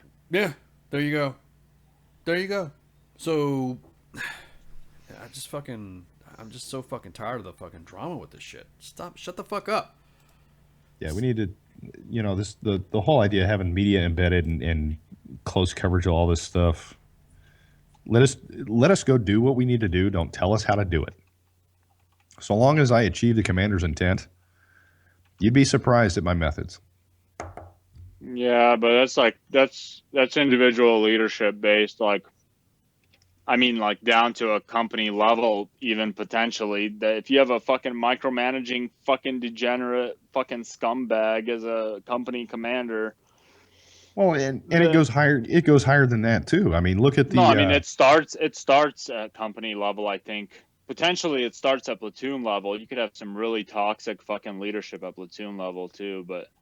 Yeah, and that's where these people that have no military experience don't know what they're talking about. So you've got this toxic team leader of an E4, all the way up to 4 stars making rules of engagement for the withdrawal from Solder City. Don't fire unless fired upon, and make sure you have positive identification of the target and positive identification of I love those rules. Hostile acts. Exactly. Oh shit! The only Those are funny, dude. Like for me, Invasion of Iraq was like obviously like my first fucking gangbang, and like when I heard that shit, like the rules, like open don't season. Fire. What are you talking about? I was like, yeah, bro. Let's see how long. Like I didn't say it to anybody because I was like in a fucking squad leader position. I didn't want to be a fucking cause fucking dissent or whatever. But I was like in my head, I was like, yeah, we'll see fucking how long that fucking lasts.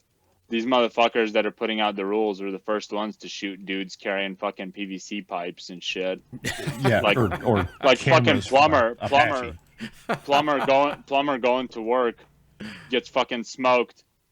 He's coming PVC right for pipes us. look like a fucking RPG. It's like, sir, you need to put your fucking glasses on, but whatever. Good fucking good kill. It was Good- yeah, it was good a kill. it was a video camera, not an RPG, you idiot.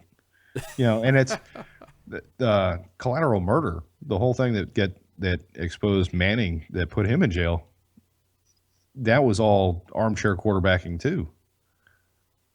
Those pilots fired on a guy they thought they were pretty sure he had an RPG. Turns out it was a camera. Sorry for your loss, but a video camera, a television news video camera, and an RPG look an awful lot alike at 4,000 meters or 4,000 feet. Well, he shouldn't have fired. He should have had positive identification. Fuck you. You've never been there. Oh, I mean, I'm sorry if I see somebody coming out of a said vehicle, orange and white, and they just had like a fucking firefight, and all of a sudden you see a guy putting something on his shoulder. I'm not second guessing a camera. I'm not gonna. You know what I mean? Dude, I fucking chalked that up to fucking Darwinism. Exactly. You don't fucking. That's like pointing a gun at a police officer. Do you want to get shot? Because that's how you get shot. That's how you get shot. That's how you get shot, man. That is how you get shot. What flag are we talking about? Okay, God, okay, I'll put it up. Hang on, give me a sec.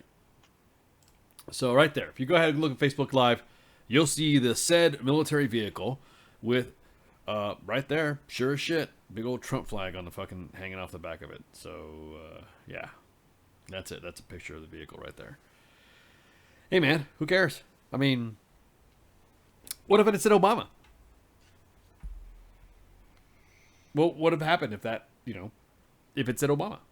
Well, it wouldn't have because Obama didn't fucking do anything. No. But what I'm saying though is that what would happen if it was Obama's Obama flag? The big upside down Pepsi fucking symbol.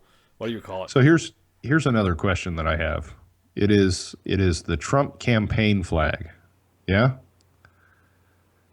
Yes. Would it have been better received if it was the presidential flag? But then that opens a whole nother can of worms as to advertising convoy as being a presidential convoy. Yeah, that's another thing too. That's a regulatory thing that you cannot fly an American the presidential seal on any vehicle unless the president is in it. Yeah, see, this is a gray area. Yeah. So, but again, these are the guys showing support, just like everyone else says they show support for the last administration. Everyone thought it was good to go and all this other stuff.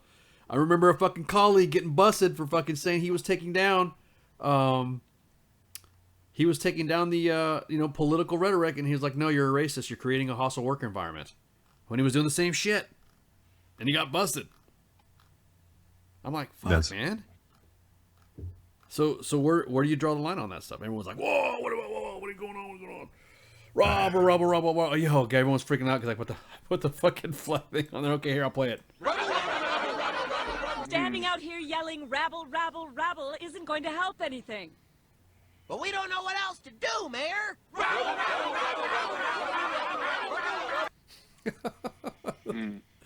Never gets old. The issue is that, yes, Jonathan in Facebook live chat, he is the boss. What's the issue? The issue is there's a line, there's a very thin line and a very large gray area between endorsing a candidate or because they're flying his candidate banner or his campaign banner and supporting your commander in chief. It can be interpreted But both ways. But it's not he's no longer a campaign candidate. He is now the commander. Elected. Correct. And that's where the gray area that Mike Goff was talking about. And that's that gray area.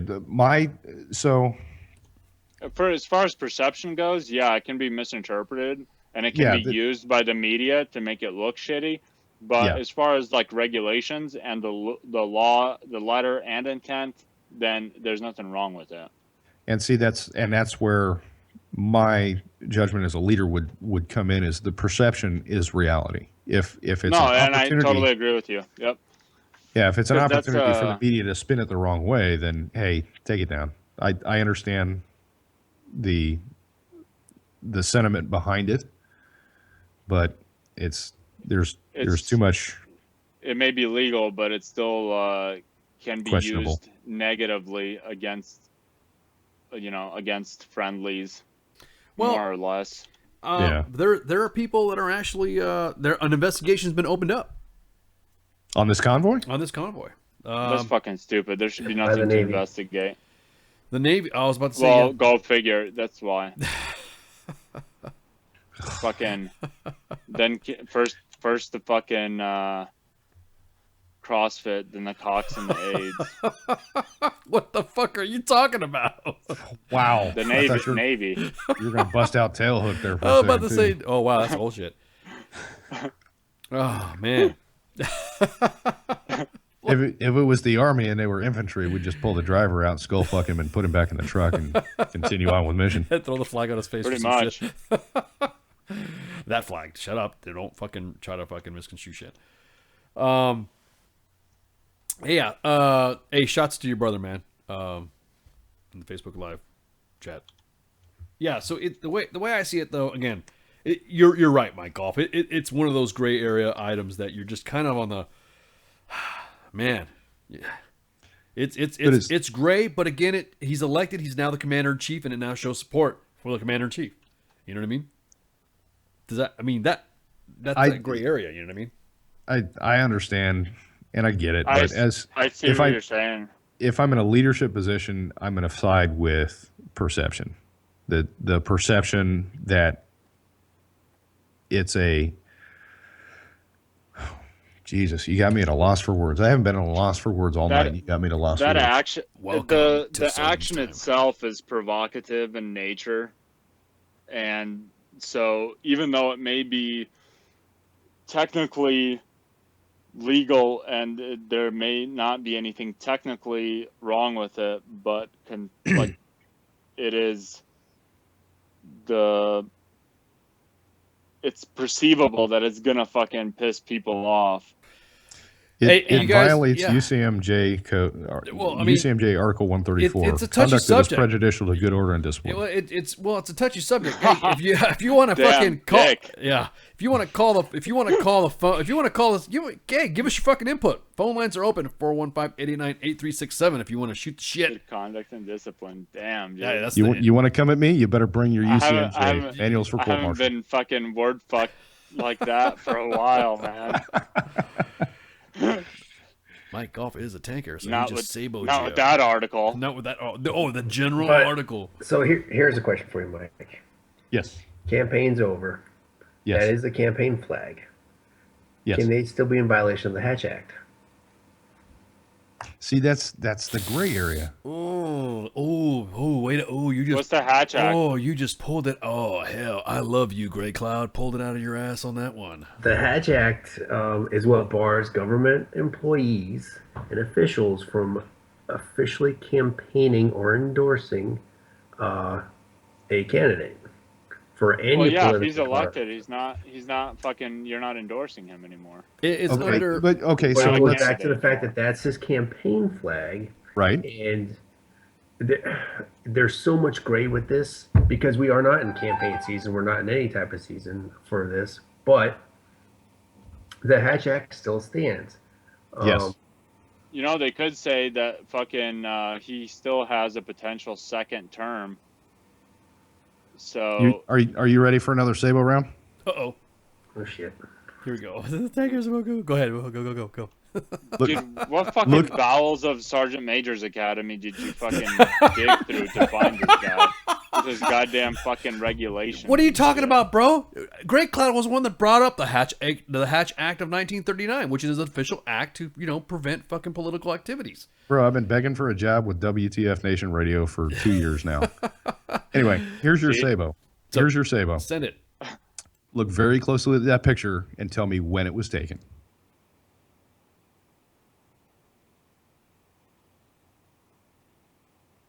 Was it taken before or after the election? I don't know. It was exactly. I don't know. Exactly. The perception is that the military is supporting a candidate, is endorsing a candidate. Nice. That's a good point. Yeah, that's a good point. Because it could be used retroactively too. Yep. Target ceasefire. Yeah. Well, target ceasefire, I guess. I mean. No, I mean, I understood what you were trying to say even before that. Like, that's just a very fucking solid, applied example of the good order and discipline aspect. But right, and it's just God, I fucking hate that fucking article. I loved it when I was an NCO. You done fucked up, Aaron. Hey, Aaron, here you go. Article 134. But for what? Shut the fuck up. Sign your 4856, Aaron. So everybody wants to know what the fuck is the Hatch Act, which basically is to prevent political activities. It is an actual federal law, which main provision it prohibits employees in the executive branch of the federal government, except the president, vice president, and certain designated high-level officials of that branch, from engaging in some forms of political activity. As a federal employee, Google it. As a federal employee, I am not allowed to publicly endorse any candidate as I'm executing the office of whatever government branch that I'm working in. Vielen Dank. Vielen Dank, Stefan, für Ihre Abfrage. I am a very accomplished barracks lawyer. Thank you, Kay. Damn. You calling you a barracks lawyer already? God, man. You got to at least hit, past 10 years to hit barracks lawyer status. I mean, hey, I was distinguished. I made the commandant's list at SLC. That should count for something. Yep, should count. Here's your sticker. There you go. Well, it counted for something until I got my DD-214. Yeah, it was just a sticker. No, it's just a sticker.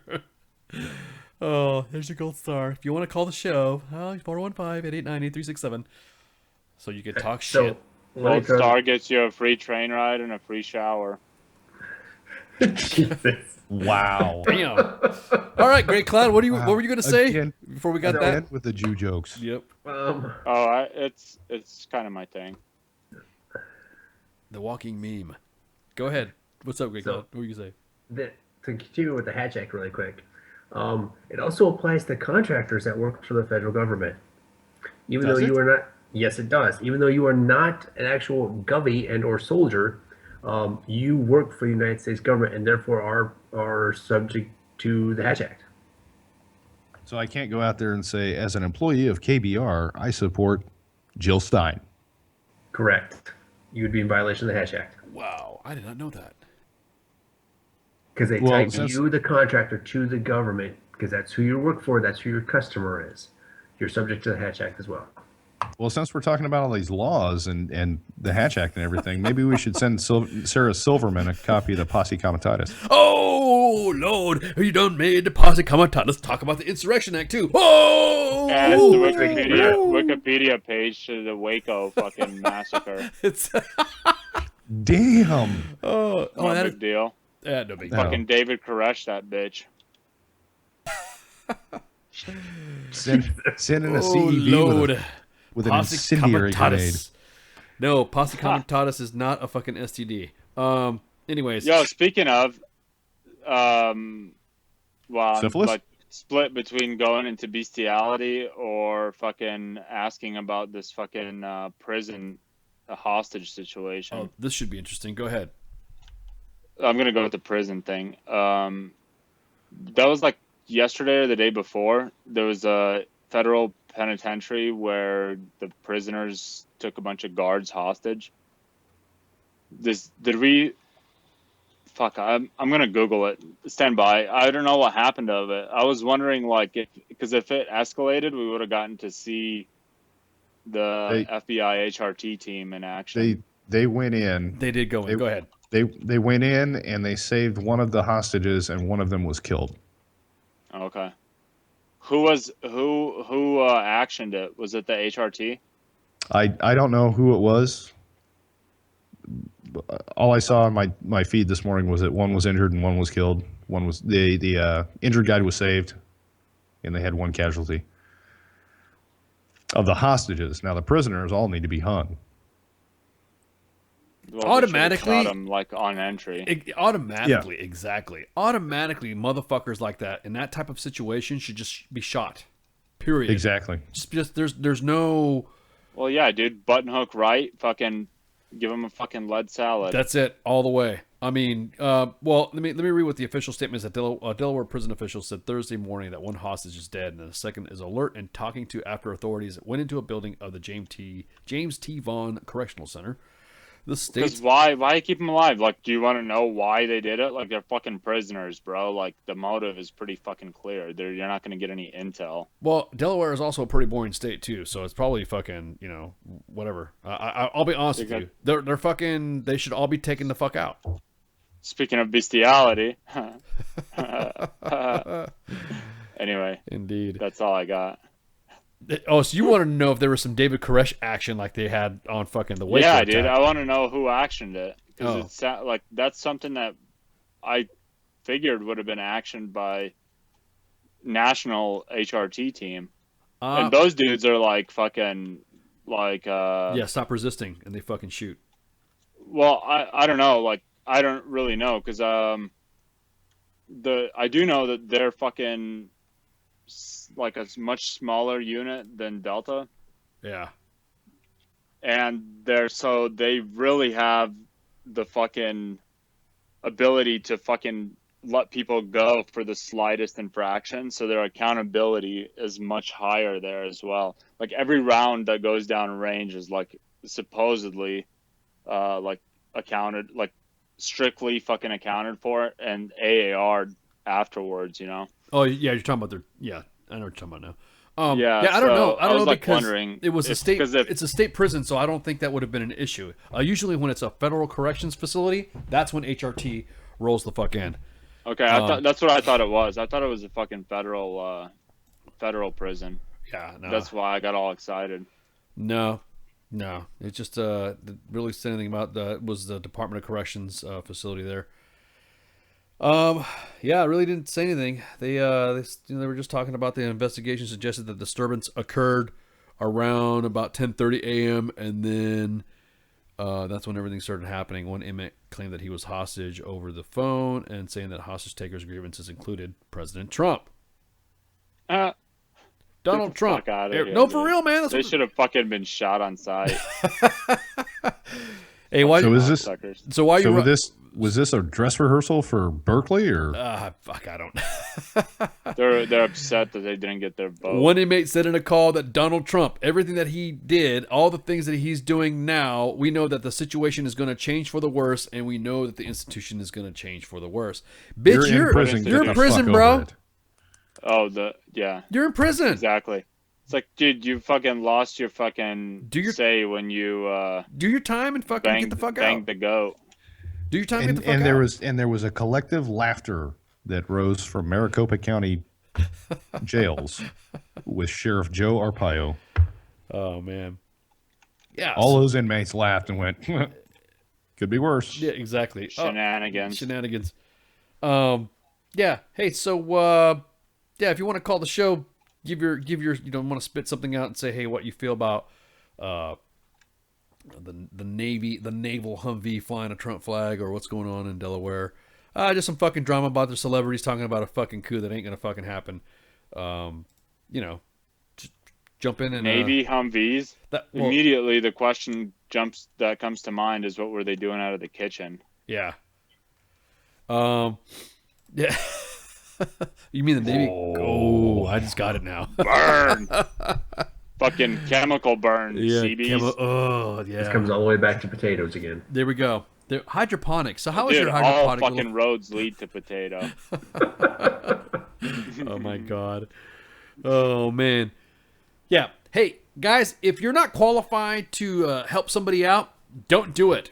Okay. We have professionals that are involved on U.S. Army WTF Moments, WTFNationRadio.com. We have resources that are on the website, Battle and Distress. Let them handle it, okay? Hey, you need some help? Yep, I need some help. All right, hey, let me direct you to this. And that's it. Lead them on their way. You want to build rapport and all that stuff? Hey, that's awesome. Do it. But if don't overburden yourself. Don't get involved because you may not be able to, you're going to be the ear that you want to listen to. That's fine. But I'll be honest with you, there's sometimes somebody asks me for help and I'm not qualified. If you just want to have fucking somebody to talk to, fucking yeah. I'll talk to you, bro. We'll shoot the shit. I'll give you my opinion. I'll tell you what I feel about what's going on in your situation and I'll help you out. But if it's obviously out of my league, I will say, hey, bro, I think you need to see a doc on this, man, because I really am not qualified to do this. So, yeah, there we go. So if you want to, I think I'm qualified to give a pep talk, and that's about it. Yeah, hey, man, I mean, you're good. 415-889-8367 if you want to shoot the shit and BS about this stuff. Phone lines are open. Yeah, will I put the picture of it? Yes, I'll put the picture back up. Hang on. Everyone wants that. Please don't let my first night on the radio go without a caller. Somebody call. There we go. I'll put the flag back up there. I'll piss people off. This will get the awe tests going. You're giving me Forrest Whitaker eye with this fucking flag thing. I love it. There you go. It's posted there. Right there. I'm getting the Michael J. Fox twitch going here. Oh, bro. Nice. Nice. The human vibrator. Oh, man. I like that. Nah, impressive. Most impressive. I like that. Marty, we need to talk about your future. Oh my god, dude. Yes. It's pretty shaky, Doc. Wow. It's not very stable. Oh, Marty, what's going on with your future? That's totally fucking Tremors. Rick and Morty fucking Rick boy. Oh, man. That was a good job. Oh, pull it out of the bag on that one. I crack myself up sometimes. Oh, man. I got a big old donkey dick, sir. Oh, man. So, what people are talking about that Rick and Morty thing, that's been a running gag here on Sergeant's Time. We talk about Rick and Morty. Rick and Morty did a take on an actual court transcript. And it is fucking hilarious because Rick and Morty, if you don't watch the show, I mean, that's just on you, but it's pretty funny. But they did it in their own voice. They did it in their own... The Rick and Morty voice. Plus, there's like a animation of it. They animated it too as well, and it was fucking. Oh my god, it's fucking hilarious, dude. Like I never even watched Rick and Morty. Like I didn't know about Rick and Morty until I watched that, and that made me want to watch Rick and Morty. Exactly. Like, it's fucking pretty funny. It is. So pretty funny, huh? Oh, did you just say fucking huh? Dude, I'm fucking imitating Black Hawk Down fucking Spears. Not Spears. Steele. What was his name? Colonel Steele. Oh, Steele, Captain Steele. Captain Steele. Pretty funny, huh? So yeah. Pretty funny, huh? Pretty funny, huh? I recognize myself. I don't seriously huh anything. So, the Rick and Morty gag. Hang on. And let me play this fucking commercial out of here. And then you guys will hear what this Rick and Morty thing. It's funny as fuck. So the guys who do Rick and Morty actually read in their Rick and Morty voice a court transcript, and it is fucking hilarious. So stand by. Yeah, it's an actual fucking like that's what makes it so good is that it's an actual fucking like transcript from a court. Exactly, session. and it's Rick and Morty, the state of Georgia versus Rick Allen. You are about to enter the courtroom of Judge Morty Durham Jr. The people are real. The cases are real. The rulings are final. This is his courtroom. This is Judge Morty. 60-year-old inmate Rick Allen is being accused of committing murder of a fellow inmate at Georgia Penitentiary. Mr. Allen claims that he is being set up and that his lawyer is requesting sexual favors in exchange for proper legal advice. Okay, okay, Mr. Allen. Right. I believe that your case was going to trial not this Monday, but the following Monday. Do you understand that? Yes. Okay, I tell you, if you need to tell me something, I'll let you come up here to the podium so you can speak into the microphone and I can hear you. Yes, the attorney here, I'm wanting to fire him. Uh-huh. And, I don't feel like he's doing any... Who are you going to hire? I'm not going to hire nobody. I'm going to try to get a different public defender. There isn't... You have a right to an attorney. This lawyer has... You don't have a right to a specific attorney. This lawyer has made sexual advances on me. He's misrepresenting my case. He told me if I wanted him to do a good job, I had to let him give me oral sex. He's had doctors at Central State Hospital put a false diagnosis on me. Okay, I know Mr. Wyatt pretty well, and I don't think he has the ability to make doctors at Central State do anything. Well, they did it, and he's the one that had me sit down there. Well, they may have done it, but I don't think that he had anything to do with it. All right, well, he won't give me the discovery. There's things in discovery he's supposed to give me the incident and told me that it was the discovery. Okay. They're alternating documents that I've read. If you want the indictment, I'll make sure you get a copy of the indictment. No, I'm saying I got the indictment, but he's not complying with discovery. Okay. I'm supposed to get the autopsy report, the coroner report, pictures of the crime scene.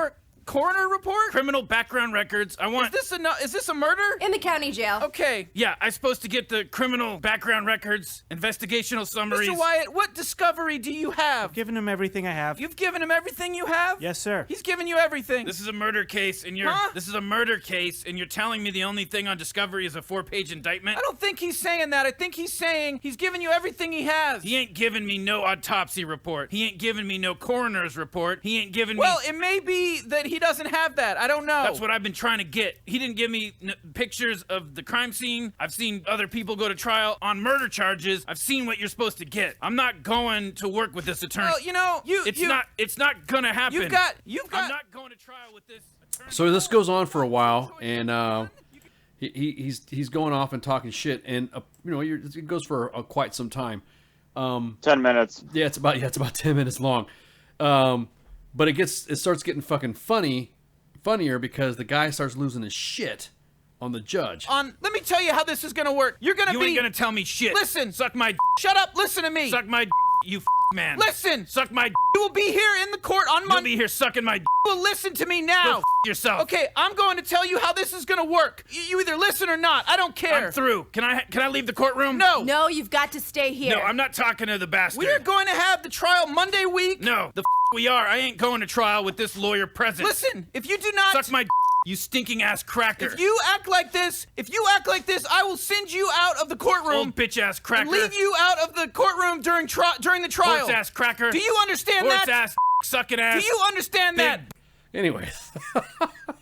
It gets good. It gets good. So yeah, it's called Judge Morty's State of Georgia versus Rick Allen. Wow. It's fucking hilarious. It's fucking, dude. I because I didn't even believe it was real because it was like that good.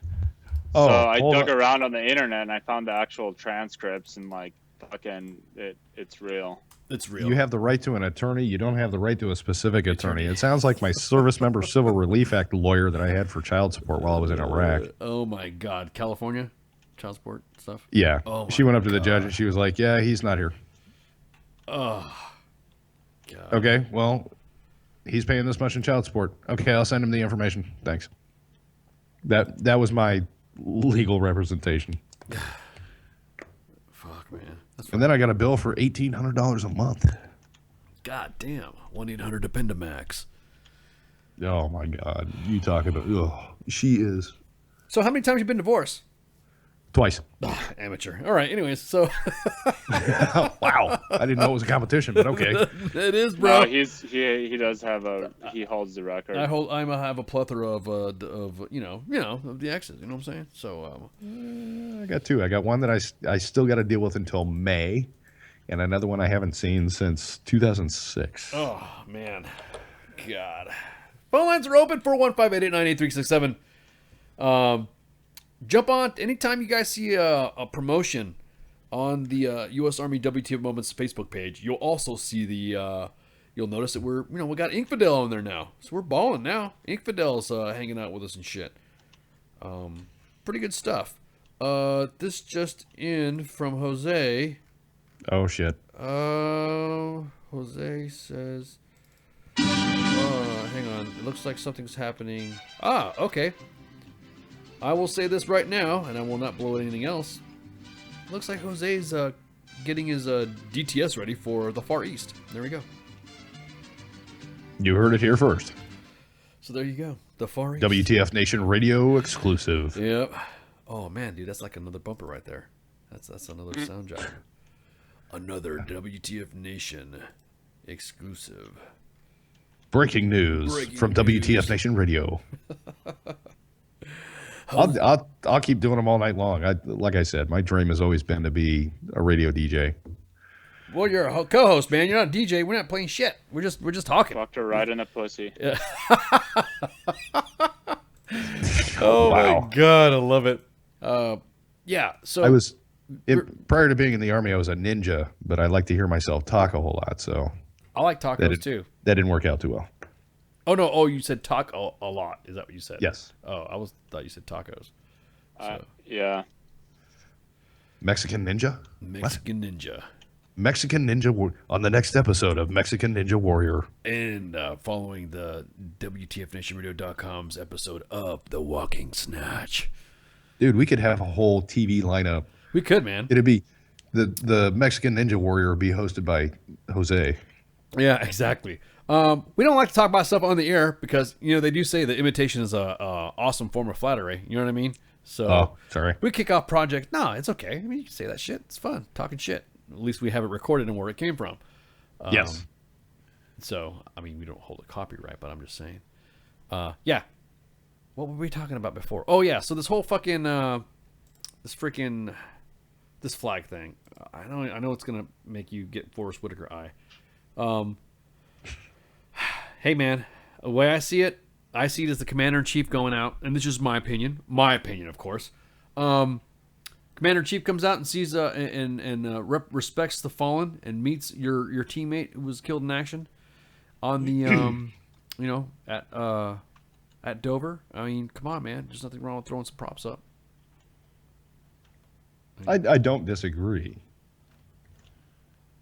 But I don't disagree, but there's Fuck her right in the pussy.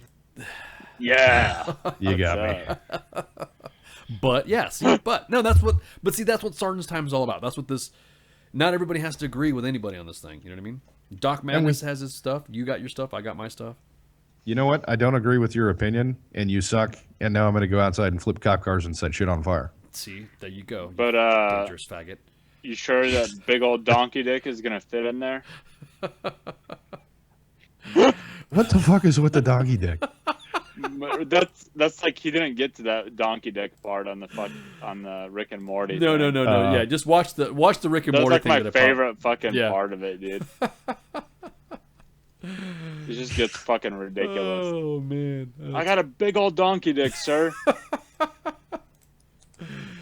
Oh man. Here you're talking about this part. Telling me that I got to go to trial with this man over here. You're obviously He's probably a pedophile. You're obviously fixated on butts and. Huh? I'm fixated on your mouth. No, you're fixated on butts and. You got a nasty mouth, sir. I have an awful mouth. You have a big old fat mouth. I do. You gotta have a big old mouth to get this in it. I sure do. All right. Yep, I'm proud of it. I'll make sure the next time I come to court, I'll pull it out and jack on you. Okay, why don't you do that right now? I jack on white boys. Well, why don't you do that right now? Just like I jack on females. Do it right now. I can't do it now. Do it now.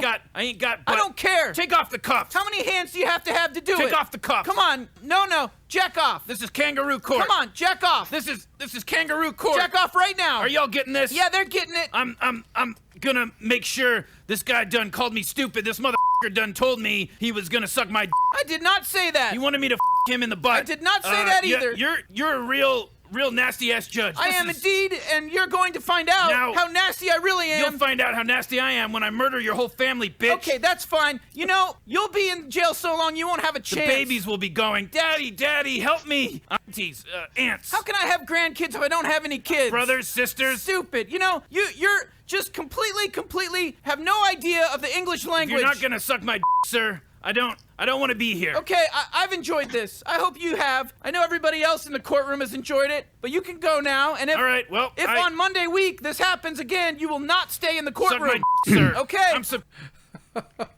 Please. Okay. So It never gets old, man. as hilarious as this is, I can't help but it's based on an actual transcript.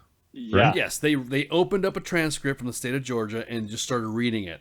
What fucking judge is going to have a back and forth with a convicted criminal like that? That's another thing. That's too. the best part of that's the funny part about it. I'm just sitting here Fucking going, triggered oh my the judge. fucking stop! You're getting honey dick, dude. Into this conversation. It's got a big old donkey dick, sir. You stupid ass cracker. Pull it out. It's like telling Trump to show him his hands.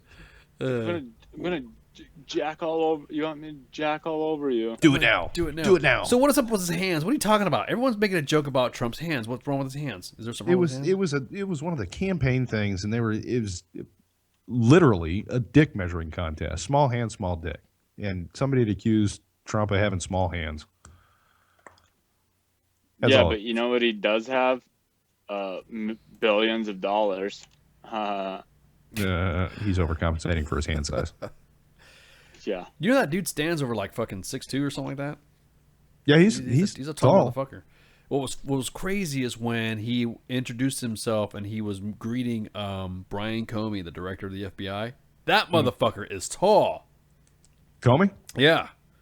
That dude is a fucking tall dude, man. And I was like, God damn. Fucker, he walked up and Trump, obviously, everybody over 6 feet is taller than me. But yeah, man, I was like, fuck. You know who's a real tall dude? My drill sword. Oh man, dude, you're so army. It's awesome. That dude was 6'5". It's awesome. Oh, you want to know how army I am? Army, yeah. Go ahead. Army. Can you whoop my ass in basic training? He is now a friend of mine. Tanker talk with Mike Golf. He went to. Do you want somebody to talk tanker to you on those lonely nights? Oh man! I have when friends your tanker for that. boots. when you put on your tanker boots. You laugh. You want a good chuckle? Call 1-800. Give a tank. I'm wearing my tanker boots right now. Oh yeah. Tanker talk with Mike Golf on WTFNationRadio.com. I am not even playing. I am wearing my tanker boots right now. Hold on. Let me. Oh man. If I send a picture of it to you, Ice, can you? You want me? What? You want me to put? Yeah, send a picture. Bust it in the fucking. I don't give a shit. I got no pride, no shame. No, put it in the fucking chat, and I'll put it in our Sergeant's Time group there, and I'll bust it out. Let me see. Yeah, let me send this picture here. Yeah, let me see that stuff. Oh yeah, give me the picture. There you go. Let me see the picture. Sergeant's Time. Oh Lord. Oh man. Look. Yeah, I'm not even playing. I'm wearing tanker boots right now. Oh my God, you really are wearing tanker boots. Duh. That's so fucking awesome. I want to see. Hang on. Yeah, let me get the shit up. Fuck. Damn. Put it up there. I'm a tanker. I'm proud of it. Tanker. No. Hey, dude. Proud in your fucking craft, bro. It's awesome. And you're surprisingly, you have your teeth. Don't take this the wrong way, but most tankers that I know and artillerymen don't have their fucking teeth. Yeah. I don't know. Is that the old school tankers? You know what I'm talking about. You know that. You've seen some old school tankers. From all the donkey dick. What the fuck are you talking about, bro? You're so trying to trigger our new co-host, man. Who? Oh man. He is. The fucking Doc Madness is trying to trigger you, talking about donkey dicks and tankers. Yeah, I'm not getting sucked into that. Yeah, no pun intended. That's right? what she said. Wow. Yes, I will put the fucking picture of the fucking Or here you go. Tanker talk with Tanker talk. Yeah. Mike Golf. Matter of fact, I wear my desert tanker boots regularly, and like any good old crusty ass tanker, I still got my black leather boots too. Oh wow. Oh yeah. Look at that. Look at them tanker boots. Oh, my voice is finally is about ready to go out in a minute. I really gotta fucking look at that boot. Oh yeah, that strap is around your ankle. Oh yeah. Hail to the king, baby. It's good to be the king. Yes, I'll put it up. There you go. If you Jesus, look at hold on. He's working on it. Fucking everybody. He's old. He moves slow. Exactly. I can't. I'm only multitasking on one event. Oh man. Yes, so it's up there. So right now, Mike Golf is wearing no shit. Look at that. Fuck. You're wearing your tanker boots. That is my right foot. That, and coincidentally, is the injured foot. Oh man. Oh, there you go. Strapped up and ready to tank with Mike Golf. And his injured foot. And his injured foot. My injured foot. Oh man, injured foot Mike. Hey, don't be changing my radio name now. Here. No, I'm just fucking around, bro. I'm just fucking around. Mike Golf. No, Matt Golf, man. No. I'm just saying. I just think it's funny. Oh man, what a fucking night, man. Yes. No, they're not dentures, mud puppy. Yeah, exactly. I was about to say those are real teeth. No, anyways, but when I was coming up to the ranks and I hung out with the tankage, and I'm not talking about my exes. I've seen old artillerymen and old tankers with fucking missing teeth. You know why? So what is it? Somebody, yeah, all I'm a private, and fucking everybody say, oh, the reason why is because they hit their face on the fucking on the turret or the hatch or whatever. So what is the reason why fucking most tankers and most artillerymen have no teeth? If you're a tank private and I have to explain this to you, it's your fault. It's you. No, you're a dumbass driver. You step on the brakes and I eat the back of the 50 cal. Ah, okay. That tank will stop on a dime and give you 9 cents change. Ah, gotcha. Okay. Oh, okay. Well, there you go. I went to Fort Knox for basic training, so yeah. But I didn't, But artillery is probably the donkey dick. Those fucking lanyard lizards, bro, ain't fucking. They're standing in the way of that fucking gun going off. Then it's not gonna fucking matter. You know what I mean? There's a video. There's like Turkish army video of the dude getting fucking like hit by the breech. Slammed. Yeah, dude. Yeah, I fucking saw that. Yep. All these technological advances in artillery, and we can't get a better trigger than a fucking lanyard. That's like historical type stuff. If it works, don't fix it. Yeah, it's like history. It's like historical shit. You need to talk to somebody in the uniform department in the Army about that. Well, stop changing shit. I agree with you there, but that's fucking lobbyists. Goddamn fucking lobbyists with their fucking contracts. Well, it's making my job difficult as a non-commissioned officer trying to enforce AR 670-1 when you change the uniform every 10 fucking years. With no teeth. You got no teeth. Hey, Sergeant, what's with your fucking mouth? Excuse me, First Sergeant. Big old donkey dick, Sergeant. Big old donkey dick. Where's your teeth? First Sergeant, regulation says I have to have my teeth. Yeah, motherfucker. Where's your teeth? Say regulation again. I'm gonna break this size 9 tanker boot off in your ass. Oh man. Oh, it's fucking hilarious. No, he's not Mike the Gimp. It's Mike Golf. That's what Mike MG stands for, not Mike Gimp. It's not fucking knock it off. Wow, that's fucked up. They got jokes. They got jokes. They're cracking on your gimpness. Ooh, hey Manda, how you doing?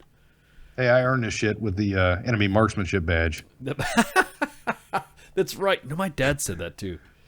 My dad said the same thing when he got wounded in Vietnam. He got the enemy's marksmanship badge. That Purple Heart is what fucks you up. That means you made a mistake. You should have zigged when you should have zagged. Yep, I zigged when I should have zagged. Yep. I looked down when I should have been looking right.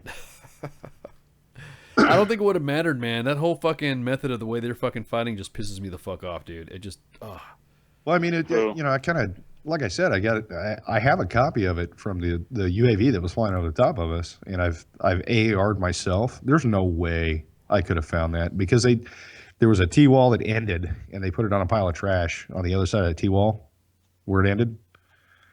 So I wasn't going to be able to see it until I was right on top of it anyway. yeah, bastards, bastages, farganize holes. Yeah. So, shit. Well, everybody, thanks for coming on. Hey, Mike Golf. Hey, thanks for coming on, and you are now going to be here. You were awesome, dude. That was fucking good shit. Y'all throw some thumbs up. I have a full-time job now. I guess you're fucking hired now. All right. Wait, really? AR 670-1 BS. I'm a Sergeant First Class 11 Bravo. Really, dude? Really? Oh my God. Wow, such like positional fucking argument. Is he trying to? I really want to get involved. I'm a Sergeant First Class. But does your dick touch your ass? Bro, but why did you even? As a matter of fact. Yes, actually, Amanda, these shows come on every day. I'd say Mondays, Wednesdays, Thursdays, Fridays, sometimes Saturdays. We have these videos on here, Facebook Live. But we also have, like Jay Rady says, we got some cookies inside the fucking chat room here at WTFNashRadio.com. Just jump in there, create an account, jump in there, and you can see boobies, blibbits. Oh, hold on, I'm looking now. Are you looking now? Have we got any blibbits up? Let's see, who we got? I don't have any boobies. No, nobody's boobing right now. Yeah, we got yep, not much boobage. All right. However, there is a disclaimer. If you go in there, be careful. People like to talk shit, and people like to throw some stuff up in there you shouldn't be throwing up. So yeah, these videos will be done every Thursday as far as this show host is doing. I'm a Sergeant First Class David Bravo. Yeah. I'm a Sergeant First Class retired 19 kilo. No, I'm a first sergeant. Well, shit. Doc Madness is fucking first sergeant team. Fucking be real, man. Fuck, you really want to throw that shit around here? Fuck, stop it. Yeah, dude. Does your dick touch your ass? Come at me, bro. Whatever. Okay, yes. Well, I play the video one more time. Yeah, I will play the ending video one more time, and then rock on, guys. Hey, y'all, thanks for coming on, and then shouts. Warning. Catch me outside. How about that? Catch me outside. Hey, I'll catch you in the chat there, Mike Golf, so we can AAR Catch you with stuff. the fucking warning shot. Catch you with the warning shots and AAR selves. Cool. Roger that, Top. All right, man. See you in a sec. All right. All right, shots. Shots.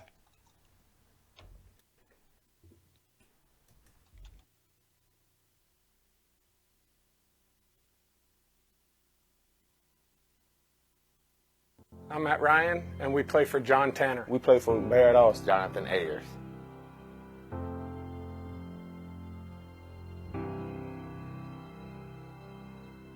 I'm Julio Jones, and we play for Moral Mitchell. Christopher Lewis. Cody Goody. I'm Devontae Freeman, and we play for Guilford Hurt. Frank Gasper. Christopher Califoot. Stephen Bickman. Byron Brown. And we play for Matthew Conley. Jason Nathan. Cartese Durham. Shannon Chihuahua. I'm Deion Jones, and we play for Jonathan Lambert. David McCracken. We're Shamika Freeman. For Chipper Lewis. For Sarah Colin. And we play for Anthony Williams. Freeman Gardner. I'm Keanu Neal, and we play for Darren Hubble Sr. James Hubbard Jr. Quincy Ramsey. We play for Christopher Taylor. Alex French. Justin Braunschweiger. Paul Syverson. We play for Ashley Dawson. Stephen Sutton. Christopher Popham. For Matthew Freeman. Gabriel Patton. And we play for Aaron Kennefic. Daniel Wade. Andre Booker. David Ladart. I'm Tevin Coleman, and we play for Dustin Wood. Raynard McKinney. Jeffrey Osborne. Philip Dotson Jr. Randall Resnick. For Randall Year. Jamel McCullum. DJ Jakeron. I'm Vic Beasley, and we play for Materius Trey Daniel. And we play for Eric Christian. I'm Ben Garland, and we play for Michael Hill. William Lacey. For Omar Ford. Seth Kirkland. Daniel Swaney. Stephen Givens. Gene Laney. Jeffrey Walker. For Demetrion McCarthy. Ryan King. Kevin Williams. Jessica Tarver. We play for Corey Lou. Randall Stone Jr. I'm Patrick DeMarco, and we play for Callan Johnson.